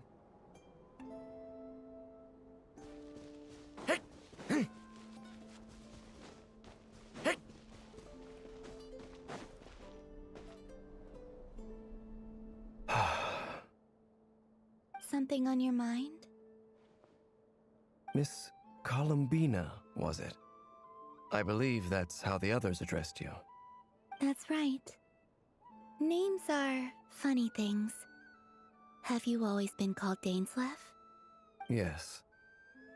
I take it your own name has a more complicated history. I have a different relationship with names than other people. To be honest, I'm not even sure that Columbina is my name. At least, not in the same way that Dainsleif is yours. But it's what everyone calls me, and I go along with it. A lot of my life has been that way. I get so used to things that I forget to question why they are so. I never used to think much about where names come from, or what they mean to people. Maybe something's wrong with me. You're different from other people. I sensed it the first time we met. You're more perceptive than most. I'm sure your long life and rich range of experience explains that. Do you ever find yourself missing Conria, Mr. Dainsleif? Difficult to answer. I have dreamed of the past many, many times. Sometimes I'm fighting tooth and nail. Other times I'm lying on the ground, defeated. I don't recall any happy moments from that time. It has been too long. Is that because hatred survives longer than love and affection? That would not be for me to say. I make no excuses for the grudges I bear. But whatever the reason, I remember little that was beautiful or sentimental. Thank you for your help with the Rerir situation. Without your efforts, I never could have learned the hidden truth of his story. You're welcome. I know he's your friend. Friend? He betrayed me. And I never really understood what he was going through in life. Some friendship, that is. Okay. So, do you plan to fight him with us? You see, you're torn. Now you know what really happened. You see the things he's done in a new light. I need some time. Of course. I completely understand. Anyone else in your position would feel conflicted too. Actually, I went through something similar myself recently. Something happened that changed my perspective on a situation. A situation I took for granted at the time, but now I feel very grateful for it. You mean the Harbingers who still support you, even though you've left the Fatui? Yes. I always thought they were only helping me because Harbingers are forced to work together. But then I abandoned them. A warrant was even put out for my arrest. Yet even now, they support me, which means I was wrong about them all along. Clearly, they view you as a friend. I feel a little guilty now.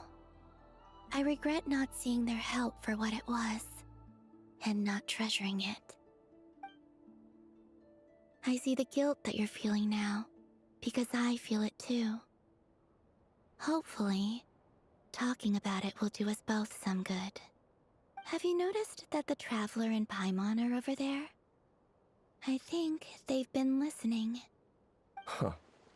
Shall we say hello? Sure. Hello. Ah! They caught us!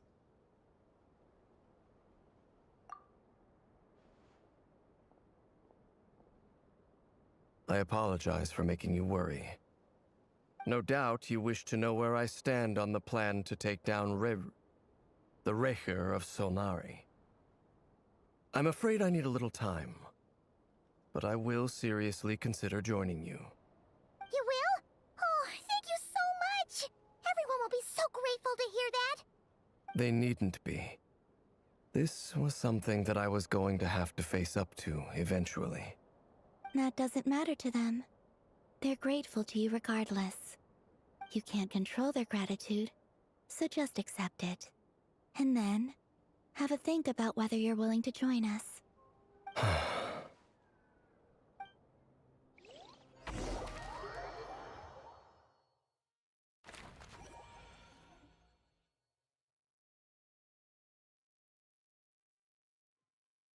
It's nearly showtime! Let's go rendezvous with the others. You know the place.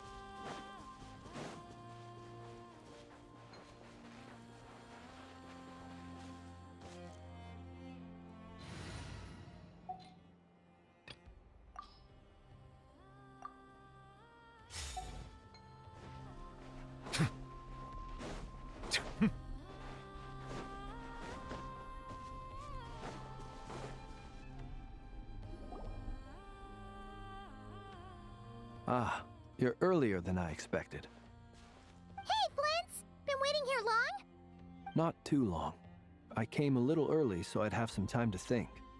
Are you nervous about the battle? Quite the opposite. I'm reminiscing on my past battles. When I was awakened by the Ratniki, I had not touched a weapon in many years. I felt like the battlefield was not where I belonged. But after waging war against the Wild Hunt for so long, I came to realize something. A life of absolute peace is simply not a possibility for me. My restless flame indicates that somewhere inside of me, there is a deep yearning to root out the evil in this world. Oh, that doesn't sound like such a bad thing. Well, in the past, when I was a Fae whose primary concern was hibernation, it was hardly ideal. But it certainly serves me well here in the present. And I am delighted to be able to join forces with you in this endeavor. Looks like I'm not the first to arrive. Ah, Miss Lauma. Did you sleep okay last night? I struggled to settle down at first because of the nerves. But don't worry. I got enough sleep in the end. I'll be just fine. Please, I'm just doing my part. Never! Over here!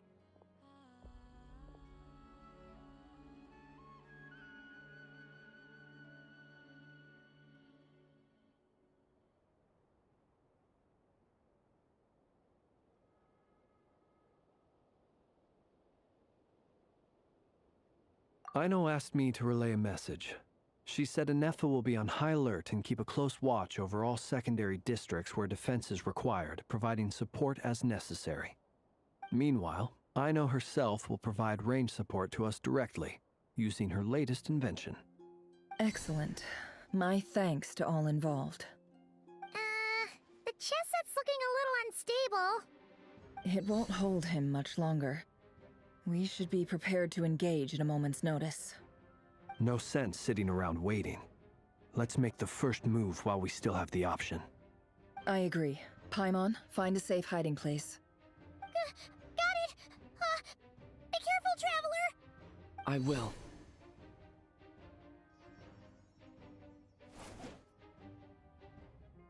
Everyone, take your positions as soon as the battle starts. Every ounce of strength we have in our bones, let us bring to this fight. Ready? Let's go. I've seen all your futile ploys before. You have become the authors of your own demise. I wouldn't be so sure about that. You are merely a moment of sport before I tear down the moon.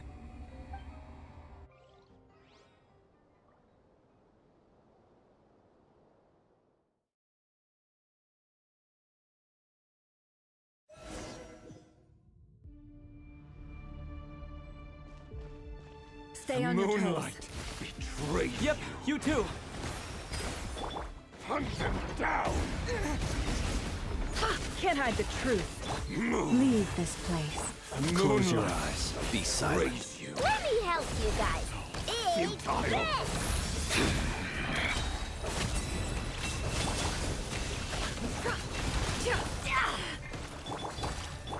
Water jet! Hunt them down! A grave transcript. You poor lost lamb. For the everlasting forest. Be silent. Observe. Moonlight. The mystery unravels. No more lies. Hunt them down! Futile. Be silent. Do you fear the dark? Moonlight. Betrayed. Close your eyes.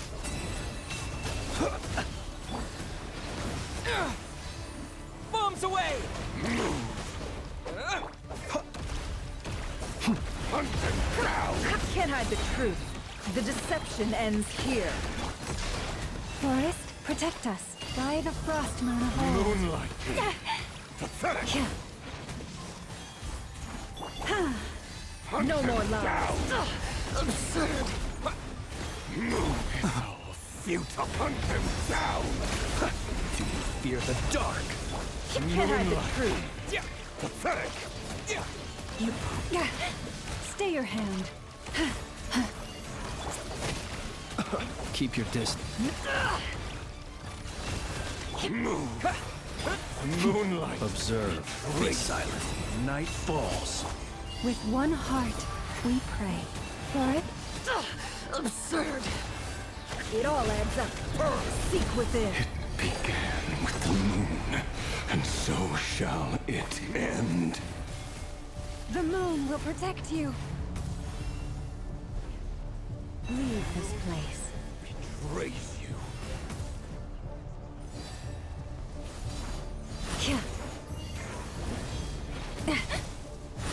Can't hide the truth.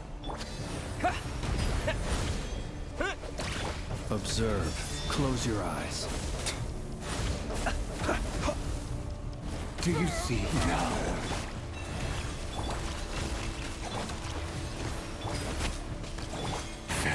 Here. When will it be as you foretold?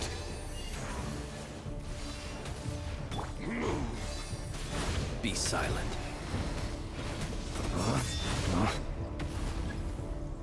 Your foul spirit is not welcome here.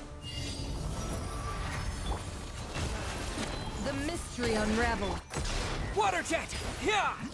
The long sleep beckons. Observe. Futile. Close your eyes. Are you quite finished? Do you fear the dark? Can't hide the truth. No more lies. Water jet! Great. You poor lost lamb.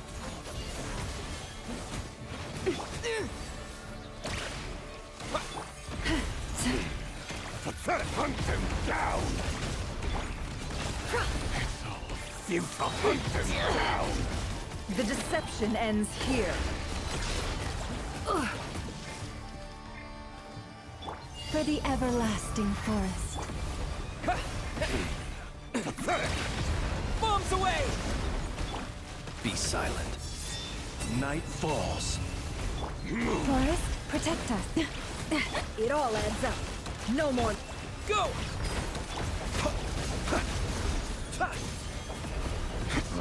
Futile. It all adds up. Go! Pathetic. Observe. Close your eyes. By the frost moon of old.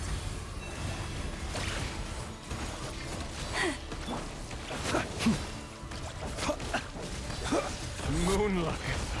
Futile. No how? The mystery unravels. Can't hide the truth. No more lies. Go! Observe. Be safe.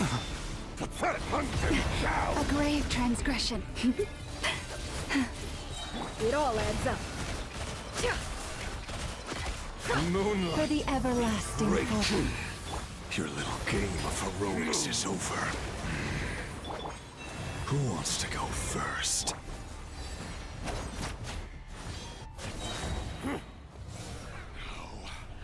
Get out of my sight! No! We've been separated! Take. You okay? Never! Where are the others? Stuck outside the barrier. I guess he really doesn't like us. I told you before, knowing too much is always a death sentence. Be careful what you wish for.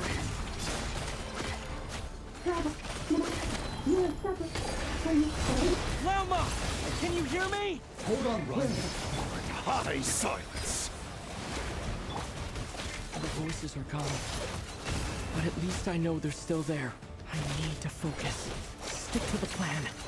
Remember my most important task. Just keep stalling him. If I can stall him for long enough, the moment will come. Yeah! Can't hide the truth.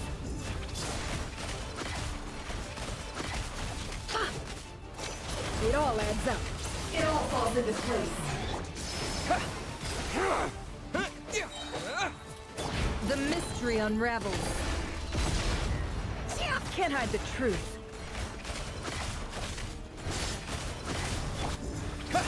Bombs away! No more lies. It all falls into place.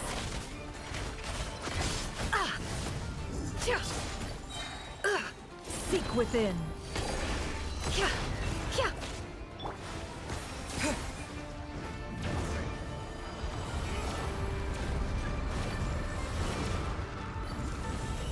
I've got this!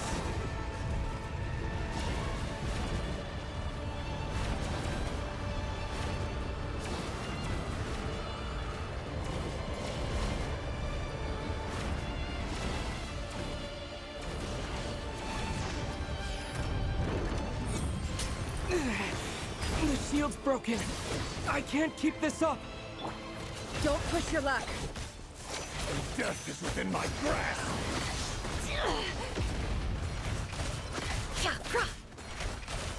Can't hide the truth. It all adds up. The deception ends here. Go! Wipe out! Can't hide the truth. Time to come clean. Time to come clean.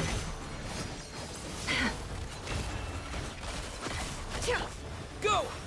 No more lies.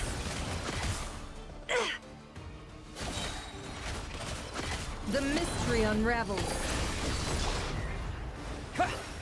Yeah!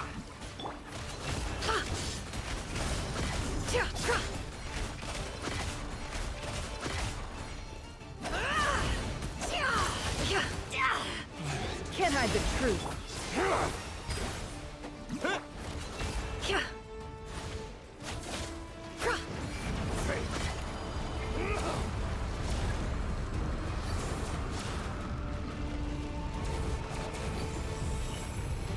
Curses. There's no other way.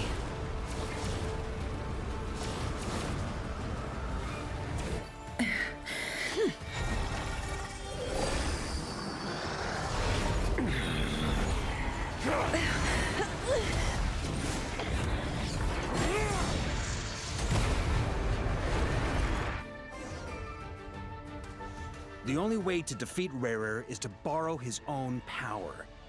That means Columbina will have to disappear while you two bear the brunt of his attacks. You have to hold on. Find a way to keep him focused on killing the two of you.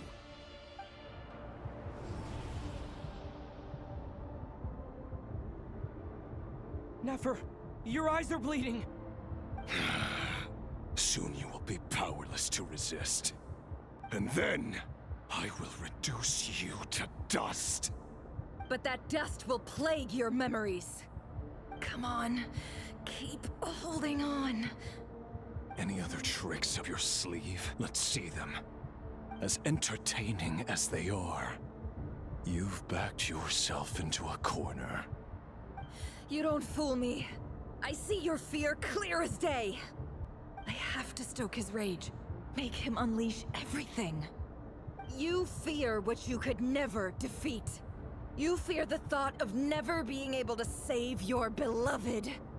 You cannot win the fight against fate, Rerir. Is that what you think? Well, now it's your turn to feel afraid!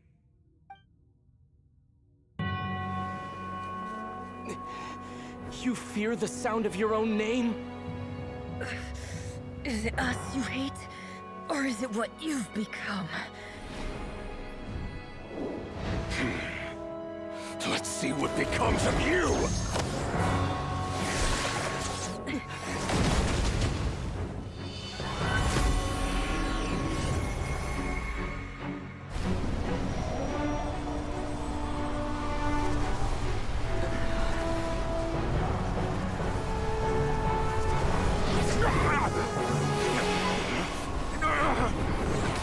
What's happening?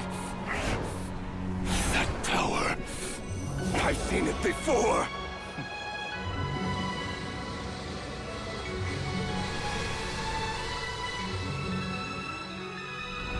His power is on another level. We'll need to use an alchemical array to convert his power into a usable form. Then quickly channel it into Columbina, rendering her powerful enough to compete with him. I'll join you. I can help. If I release enough abyssal energy into a confined space, it'll create a potential difference, allowing us to extract a huge amount of elemental energy. Next, I'll synchronize with everyone's minds using Pyro, then give you temporary access to their abilities and fields of view. But it won't last long. Can you see? Well enough. So, we have a student of Gold Rhine-Daughter in our midst. How about that?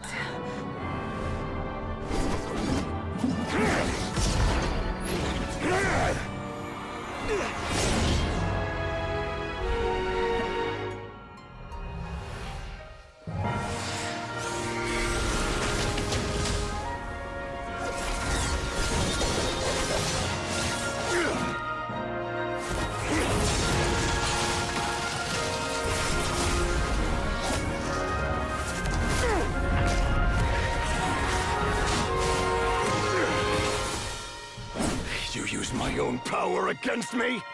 Just like how you stole Kuvaki. Look familiar?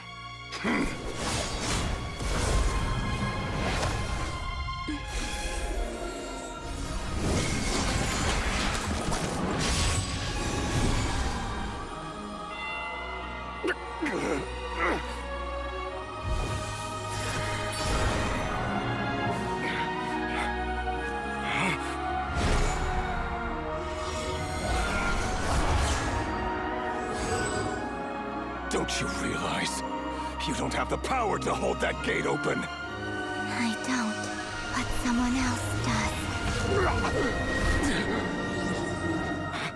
does. Goodbye, Rerir.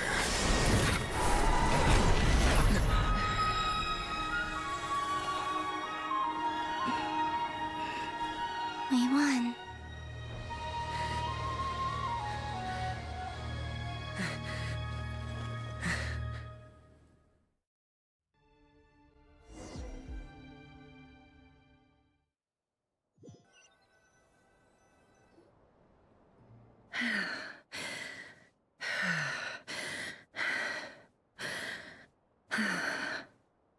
Nefer, how are your eyes?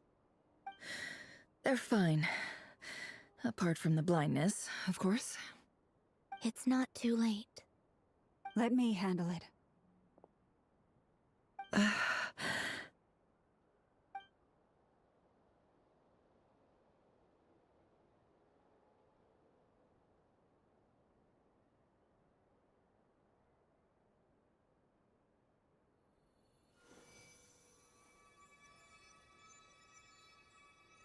Miss Nefer, it's not like you to lose your composure.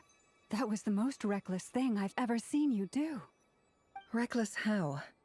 The situation was critical. Our lives were at stake. We had to do something. Even so. Okay. I guess you're right. Under the circumstances, it was a wise decision. You traded your eyes for an incredible victory. In business terms, I suppose that's a huge return on investment. I'd be hard-pressed to argue otherwise. Still, I don't like this outcome, and I don't want you to lose your sight for good. People suffer when they make sacrifices they shouldn't have to make, whether that means faith, strength, or in this case, your ability to even see. I had hoped you could win without sacrificing so much as a single hair on your head. Thank you. Really. All done. Don't try and open your eyes just yet. We'll see how you're doing in a couple of days. Until then, please follow your recovery plan to the letter. I'll send full details through Yehoda. For now, just get yourself home, relax, and rest. My dear friends, we have fought bravely and achieved a spectacular victory. A dark cloud has been lifted from the skies of Nodcry.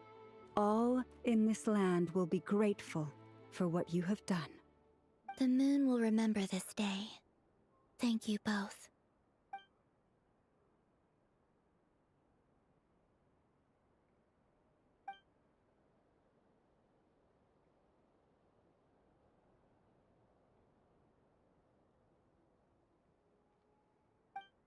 There's something I want to let you know. What is it? When Durin connected everyone's minds so I could access their powers, I also felt everything they felt. And since Nefer's eyes were injured, my eyes are hurting now too. Hold on. Let me try. I only feel the pain. There's no actual damage. I just thought I should tell you. You're right. There's no damage. That's a relief. But I must say, I'm surprised to hear the Kutar share something like this with me. In the past, you never used to open up about yourself.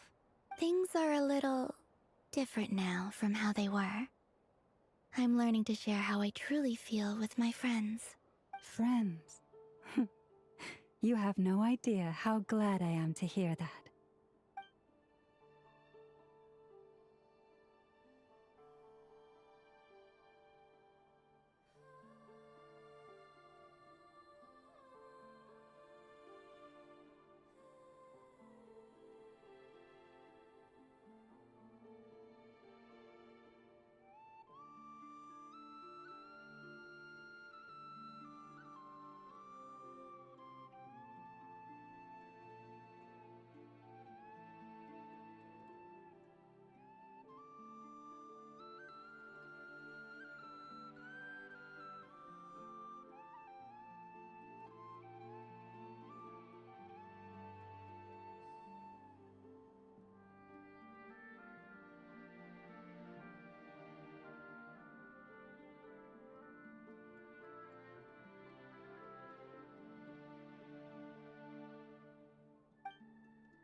How are you feeling? Any aches and pains? Did you sleep well? I'm doing all right, Paimon. No need to worry about me. Phew. under the bed worrying about you for ages. You slept a whole day and night. Poor Paimon had to eat all by her lonesome. Glad to hear you didn't starve. How was the food? Well, it wasn't the same without you there to share it. Honestly, Paimon just can't relax when you're not your usual self. She couldn't enjoy the food and settle down to sleep. Well, I'm back to normal now. Oh yeah, and Albedo swung by earlier. He said to tell you to head to the tavern when you woke up. Varker and the others are organizing a victory feast and they want to celebrate with you. He also dropped off some medical supplies, but you seem fit as a fiddle, so guess you won't be needing those. If you're feeling up to it, let's head over now. Wouldn't want to keep them waiting.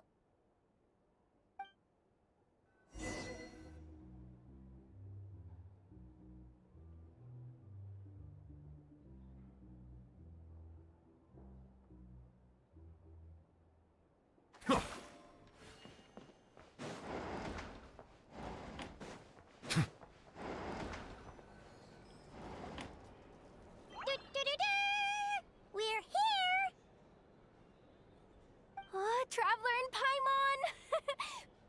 Perfect timing! We were literally just saying how there's no way we're holding this victory feast without you any longer, and we would have postponed it till tomorrow.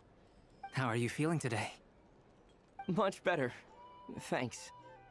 Don't worry about me. Relieved to hear it. If that changes, just let me know. Happy to check you over at any time. Yep, we're here for you. Anything you need, just let us know. Oh wait, where's Nefer? How are her eyes doing? Nefer's right over there. I'm sure she'd love to catch up with you.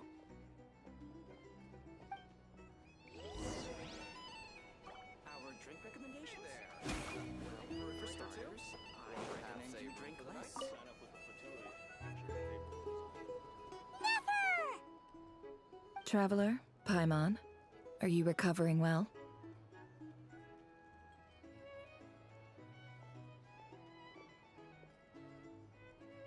Turns out that moon chanter has some real talent after all.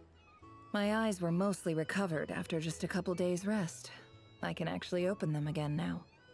Yeah, but you gotta be careful. Lauma says not to strain your eyes while they're still healing. Yes, thank you. I'm well aware. Yehoda, could I borrow you for a moment? I could do with an extra pair of hands. Oh, sure. Coming. Did you hear that? I gotta go help Lauma for a second. You guys chat among yourselves. I'll grab us some drinks on the way back. Paimon, you still like 'em sweet? You bet! Make it extra sweet, because Paimon's earned it. Sure thing!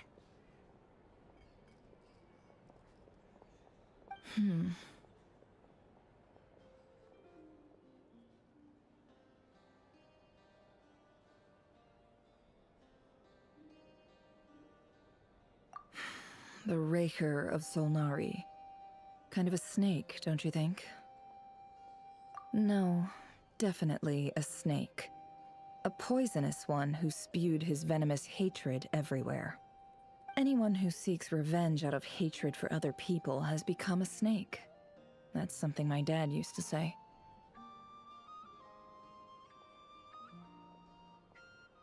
Perhaps. I'm sure it sounds like a very wise and open-hearted perspective to your ears. But me? I think hatred is a perfectly justifiable emotion. What else is left when everything you depended on in life gets stripped away? Something's gotta fuel that drive to keep on living. If you're worried about me, you can nip that in the bud. I'm not someone who gets stuck in the past. It's just...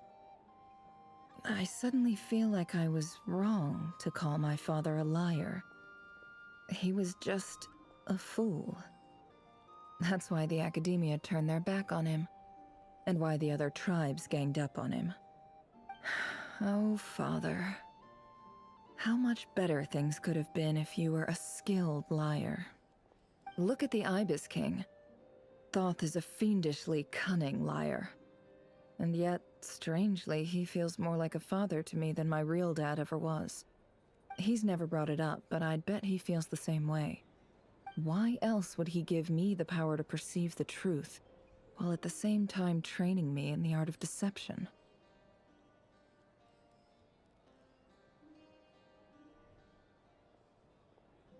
Well, King Deshret banished him to Aru, which is essentially a prison, and posed 3 questions to him. He promised that he'd have his freedom if he could find the answers. His response was to take on a physical form and approach me, hoping that I could become his envoy and search for one of the answers on his behalf. Did he really think I'd fall for that? He's stuck there. He can't make me return what he gave to me.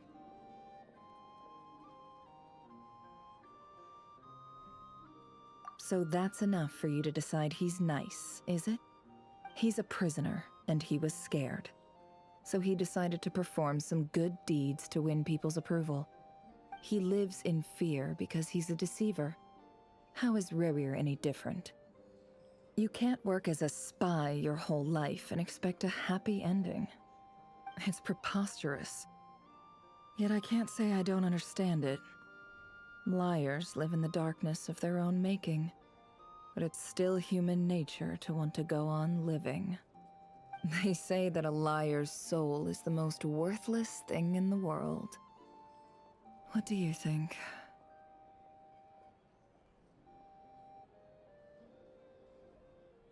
Good.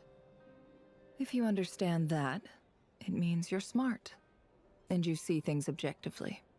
If you ask me, the soul of a liar really is worth nothing, because all they care about is themselves.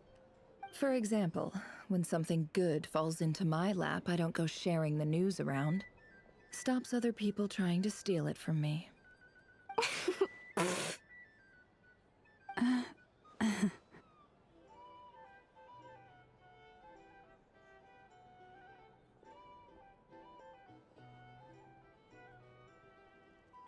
So be it. They have sharp ears. I can't keep anything from them. Oh, is that what it looks like?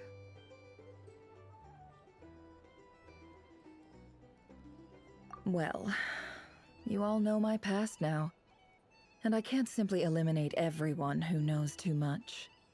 So I guess I just have to put up with you, for the foreseeable future at least.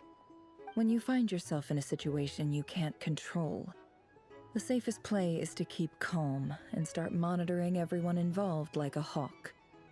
In the intelligence world, you need to have a sense of perspective and play your hand accordingly.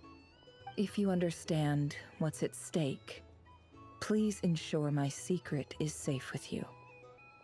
I trust you'll respect my wishes as a friend. But don't forget, I will also be watching you like a hawk. Very good. Oh wait!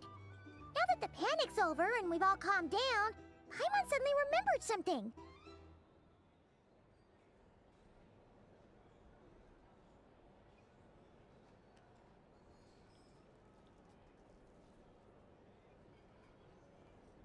After all that build-up, our mystery ally never showed up even once!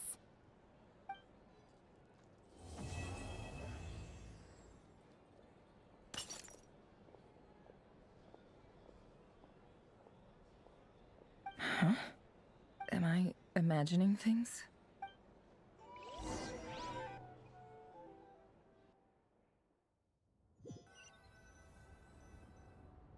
So, that close colleague who stayed behind with you? What's he been up to recently? Don't know, don't care. I get more normal human interaction from hanging out with Bosco too than him. Although, now you mention it, he hasn't bothered me in a while. I wonder if... If he's disappeared without a trace, it's the biggest gift he ever gave to the world. But I somehow doubt that's what's going on. He won't lie low forever. So we'd better stay on guard.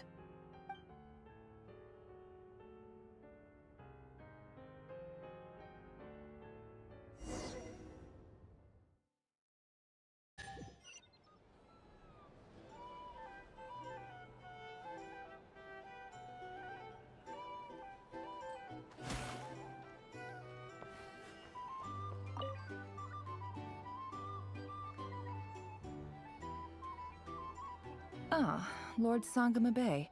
How lovely to see you. I must thank you for the device you provided. It was an enormous help. Would I be right in thinking that it was developed by the Academia? Why come and ask me when you clearly know already? I mostly came to thank you. That's more like it. A little gratitude goes a long way with Lord Sangama Bay. Play your cards right, and you might even stand a chance of becoming my long-term supplier. The chance to work with such a kind and charitable investor as yourself would be a great honor for the Curatorium. Huh? Charitable? Who said anything about charity? First time hearing about it. Let's see. The first plot of land you purchased in Nodcry, your desert interests, and... Stop! What do you think you're doing? Exposing my investment history! It's nothing to hide from. They're all perfectly legitimate investments. And some of the land you purchased was with the intent of building a sanctuary? Yes, I heard about that too. How did you... You're a curious case, Lord Sangama Bay. You don't like people finding out about your good deeds, do you? But I'm afraid no matter how hard you try to keep things under wraps, where there's a will, there's a way. You did it for Sumeru, didn't you? It was empty land that was gonna go to waste otherwise. I figured if I built something there, it might at least get some use in an emergency. Disasters are capricious things. They strike without any warning. I've lost family to a disaster before, and I don't want to lose any friends or business partners if I can help it. My elder sister used to dream of finding a sanctuary. Somewhere with plenty of food, water, and medicine. Where everyone could live happy lives. It was something I looked into, but after discussing things with the Dendro Archon, I decided on a more effective strategy. The tech people handled the tech, and Moneybags provided the Mora. It just made the most sense. It's a pity that so few people know the truth about you. Everyone says that you view everything in terms of Mora, and all you care about is growing your own wealth. So, what's the problem with that? Everyone wants to be rich. It's human nature. So yes, I love Mora, and it's nothing to be ashamed of. But surely you have dreams of your own beyond just making Mora. You don't get it, do you? My dream is to invest in other people's dreams. And, you know, make a nice little slice for myself along the way. Just thinking about it makes me happy. That sweet, sweet sound of Mora. Thank you. For the device? And the pendant.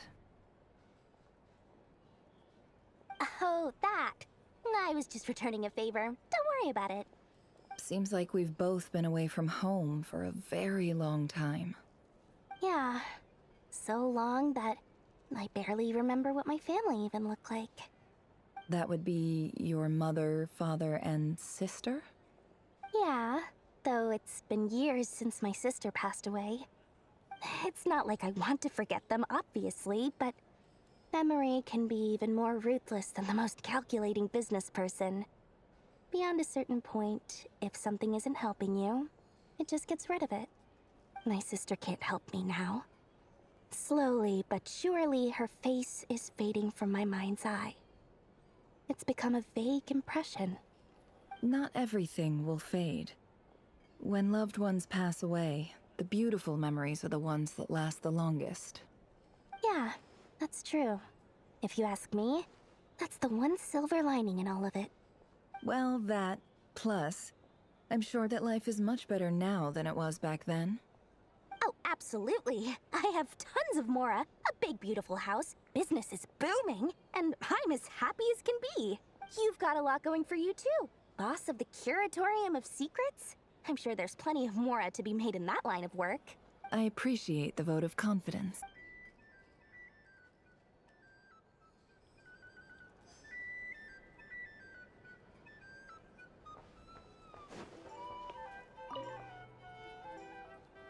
How have you been holding up?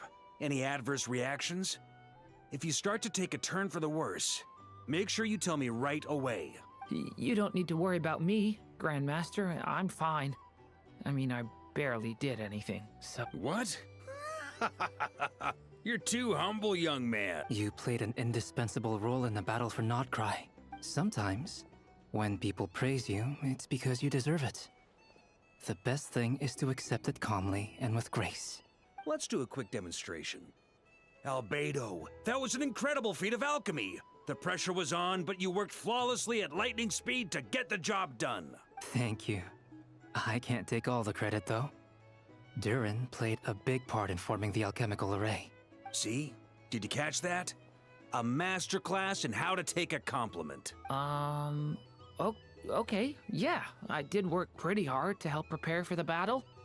No point denying that. Hey, you guys!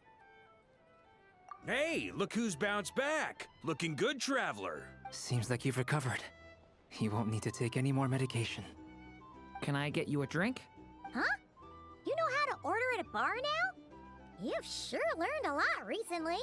Handling a drinks order is ridiculously simple compared to alchemy. Don't worry, I'll blend into society yet. Paimon believes it. You're clearly a fast learner, just like your brother. To be totally honest, though, Paimon didn't quite follow all the details when you first explained the plan to us. Don't worry, that's completely understandable. Unless you're a student of alchemy, it's hard to grasp the principle and how the process works. To put it in the simplest terms, we saw how our enemy stole the power of Kuvaki, and that gave us the idea of stealing his power to turn it against him. When facing an enemy you have no hope of defeating, it's best not to engage them in battle. So, instead of looking for a way to overpower him, we decided to help Columbina get strong enough to at least stand up to him in a fight. For this to work, we had to analyze his modes of attack, confirm who his main target was, and make sure that he wouldn't go beyond the range of the alchemical array. For added security, we prepared a total of 4 arrays. But to mitigate the impact of the battle, we identified one location in particular as the ideal spot, which is where the confrontation took place. The alchemical array absorbed his abyssal power. Then Durin processed it to render it usable by Columbina. That power enabled her to do what would otherwise have been nigh on impossible. What surprised me was that Dainsleif actually agreed to join us. Given his history with Rerir, he had every right to sit this one out. But we're extremely grateful for the decision he made. It must have been a painful choice to make. But I'm sure that making a decision was far better for him than staying in limbo. Absolutely. He was torn between 2 paths, but in the end, he made his choice and stuck to it resolutely. He doesn't strike me as the sort of person who'd stay trapped in limbo for long. Anyway, however you cut it, everyone gave a stellar performance. And now, it's time to kick back and celebrate.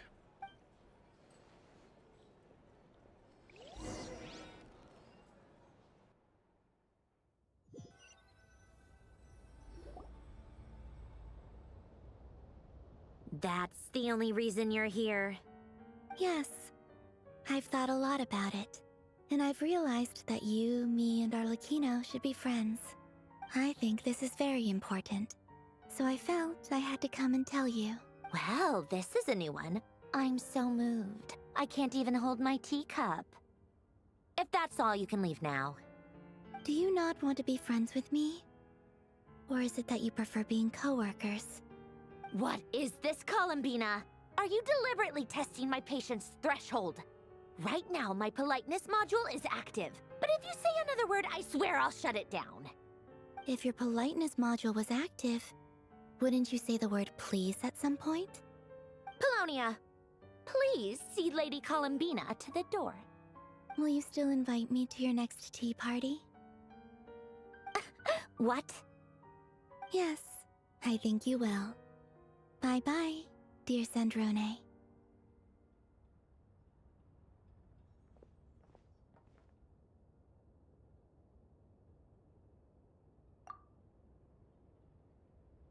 Last time, the Wild Hunt escorted you out.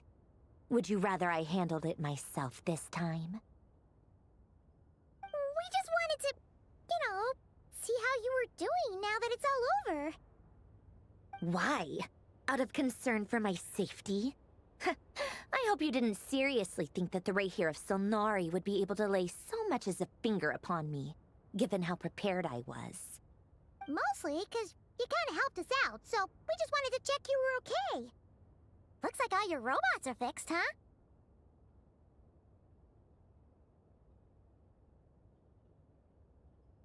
Oh, don't you worry about that. Tea time is already a write-off. The visitor before you managed to kill my appetite. If you're in the mood for tea, go ahead and help yourself. Otherwise, it's going to waste. My coasters are still missing in action, though. Use this notebook instead. Whoa! Pretty hefty notebook. Look at all those calculations. You can ignore those. They're just dumb scribblings. I doodle and write in my free time. Sometimes I remember the distant, dreamlike past. Sometimes I imagine the far-flung future.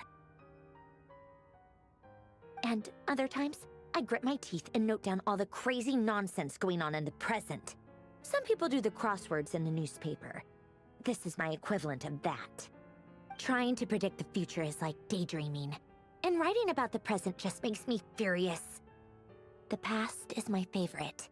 If nothing else, it's already set in stone, so I don't have to rack my brains trying to figure it all out. Huh. Although, having said that, the only vaguely interesting memory in my past is probably that guy they call Lord Artificer.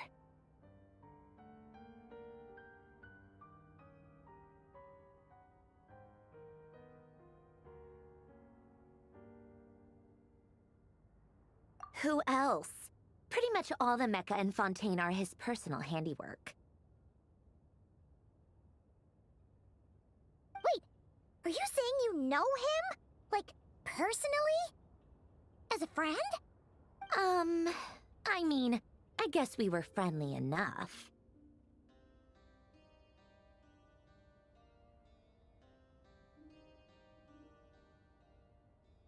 Yep.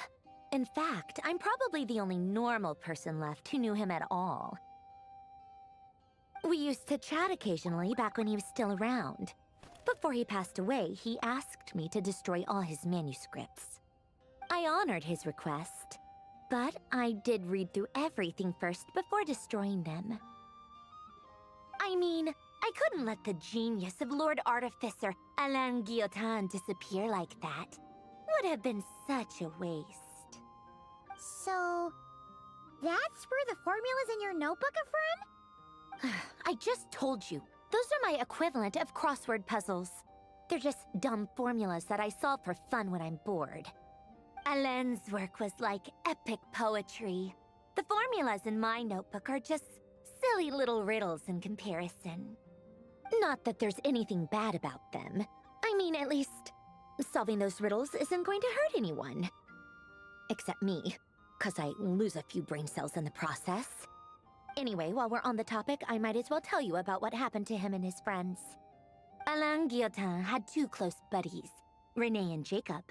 They spent their childhood years together in the Nazissenkreuz Institute. They were all quite competitive, so there was some rivalry between them, but it was a friendly rivalry.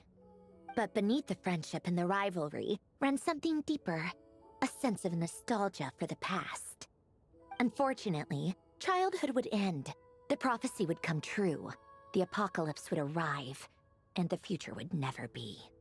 A mad dream that would normally only capture the minds of lunatics began to take root in their hearts. A dream of saving the world. And if Renee and Alain had been people of lesser wits, that dream would probably have ended up as something for them to joke about in their older years. But alas, they were some of the sharpest minds around. They nurtured that dream with the full power of their intellect, and it grew into something that ate away at their souls. The first of them to fall under its spell was Renee. Against Alain's wishes, he persisted in experimenting on a mutual friend of theirs to try and save their life. Alain did not approve and parted ways with Renee. It's complicated. Alain wanted to believe that Renee only did what he did for the sake of their friendship. But when he told me about what happened, I could tell he still had some suspicions about Renee's motives. Perhaps the seed that would grow into a nightmare had already sprouted in Renee's mind. Even then, the next time they met, Renee's soul had been completely engulfed by the dream of salvation. His futile attempt to change the tide of fate only resulted in a wave that swallowed up the world, even before the apocalypse came. And although that wave died down eventually, I hear that it just recently came back with a vengeance. As I understand, Renee wanted to live out his dream of salvation once more. But I'm told that the attempted resurgence finally died out for good. At long last, Renee awoke from his deluded dream. Though of course by then it was far too late. What do you think of Renee? Do you admire his transcendent genius? His view that any price was worth paying to achieve the lofty goal of saving the world? Or do you despise him? Dismiss him as an evil madman who wrought havoc on the lives of everyone around him as he pursued his delusional dream? Same difference, really. Just a matter of perspective.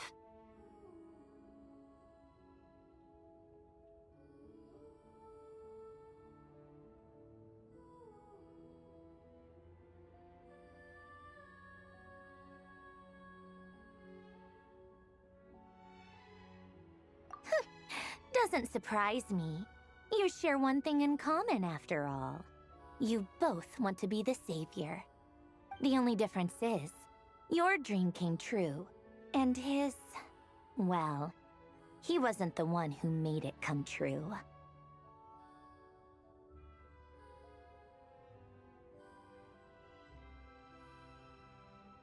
I don't like fanatics who give up their whole lives for their ideology. Nor do I like fools who let their delusion... What do you think of Renee? Do you admire his transcendent genius? His view that any price was worth paying to achieve the lofty goal...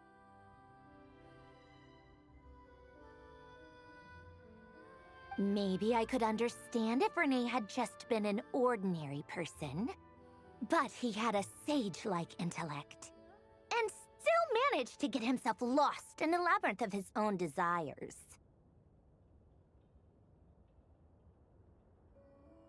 Anyway, that's enough about Renee. Now, moving on to Alain Guillotin, the Lord Artificer.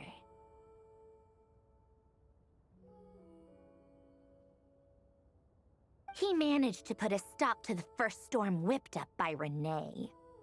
But after that, Alain lost his friends and family.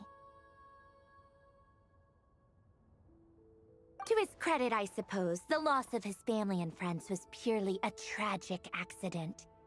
It's not like Alain sacrificed them for his cause or anything. After that, the only thing supporting his work was the same dream that had dragged his closest friend down to the abyss. But although the desire to save Fontaine drove him to found the Fontaine Research Institute, Alain continued to reject any form of transcendental knowledge or power. He was suspicious and fearful of it, having seen the way it had affected his closest friend. I think that formulas and machines derived solely from human intellect were the only thing that gave him a sense of spiritual comfort. Yet Alain's intellect was simply too great. It barely left him space to breathe in his lifetime. Once he realized that the end of his life was approaching, he finally accepted the truth. The Nazissenkreuz Institute needed someone, and a human being, to see its story through to the end.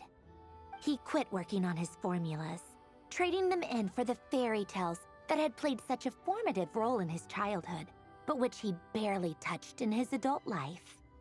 He told me that the director of the Nazissenkreuz Institute used to read those fairy tales to the children as bedtime stories. Apparently, they worked wonders at sending kids off to sleep. I think that all he wanted at that time in his life was to be able to sleep deeply without being plagued by depression. By that point, nothing else really mattered. At the very end, he laid down to rest in the ruins of the former Nazissenkreuz Institute orphanage, while the Fontaine Research Institute he had founded continued tirelessly with its work. Many years after that, tensions over competing dreams would once again cause a rift, this time between members of the Fontaine Research Institute. But the actions of those fools had nothing at all to do with Alain. And that is the story of two people from the Nazissenkreuz Institute who both wanted to save the world. One went all in on his fantasy of salvation without ever looking back, and ended up calmly sinking to the bottom of the deepest sea. The other sought desperately to burn bright in his life, even though he wasn't sure where he was going. I do sometimes wonder, why is it that people like them have such grand hopes of saving the world? Even the grandest tree starts as a tiny seed. So perhaps, for each of them, their mission to save the world began with a very simple desire: to save themselves. They were young children with friends and family who mattered to them, desires to explore the meaning of life, ambitions to have a successful career. They didn't want to see all of that taken away in one fell swoop. Or maybe they just wanted to find something to anchor themselves within the chaos, to stop them getting quietly swept away by the storms of life. But instead, the search for their own salvation took them down the rocky road laid out by fate. Do you think the desire to save oneself is enough of a justification to try and save the world?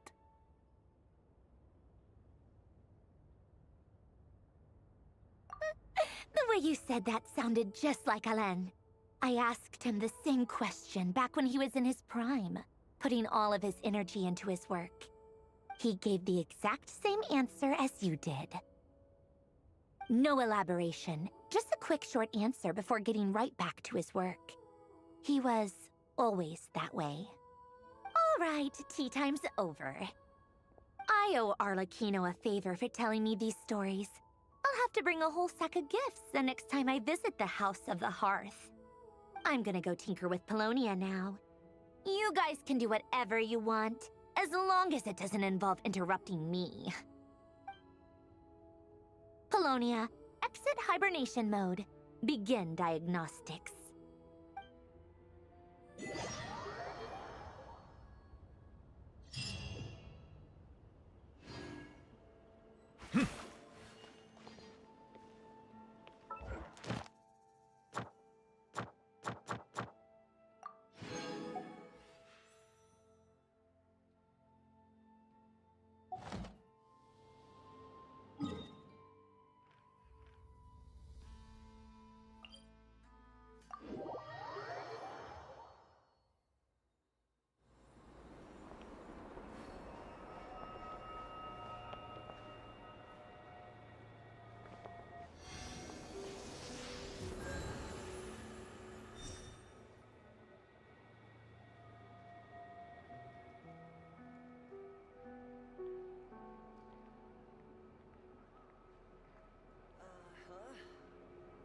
Not really sure. You should probably ask someone else.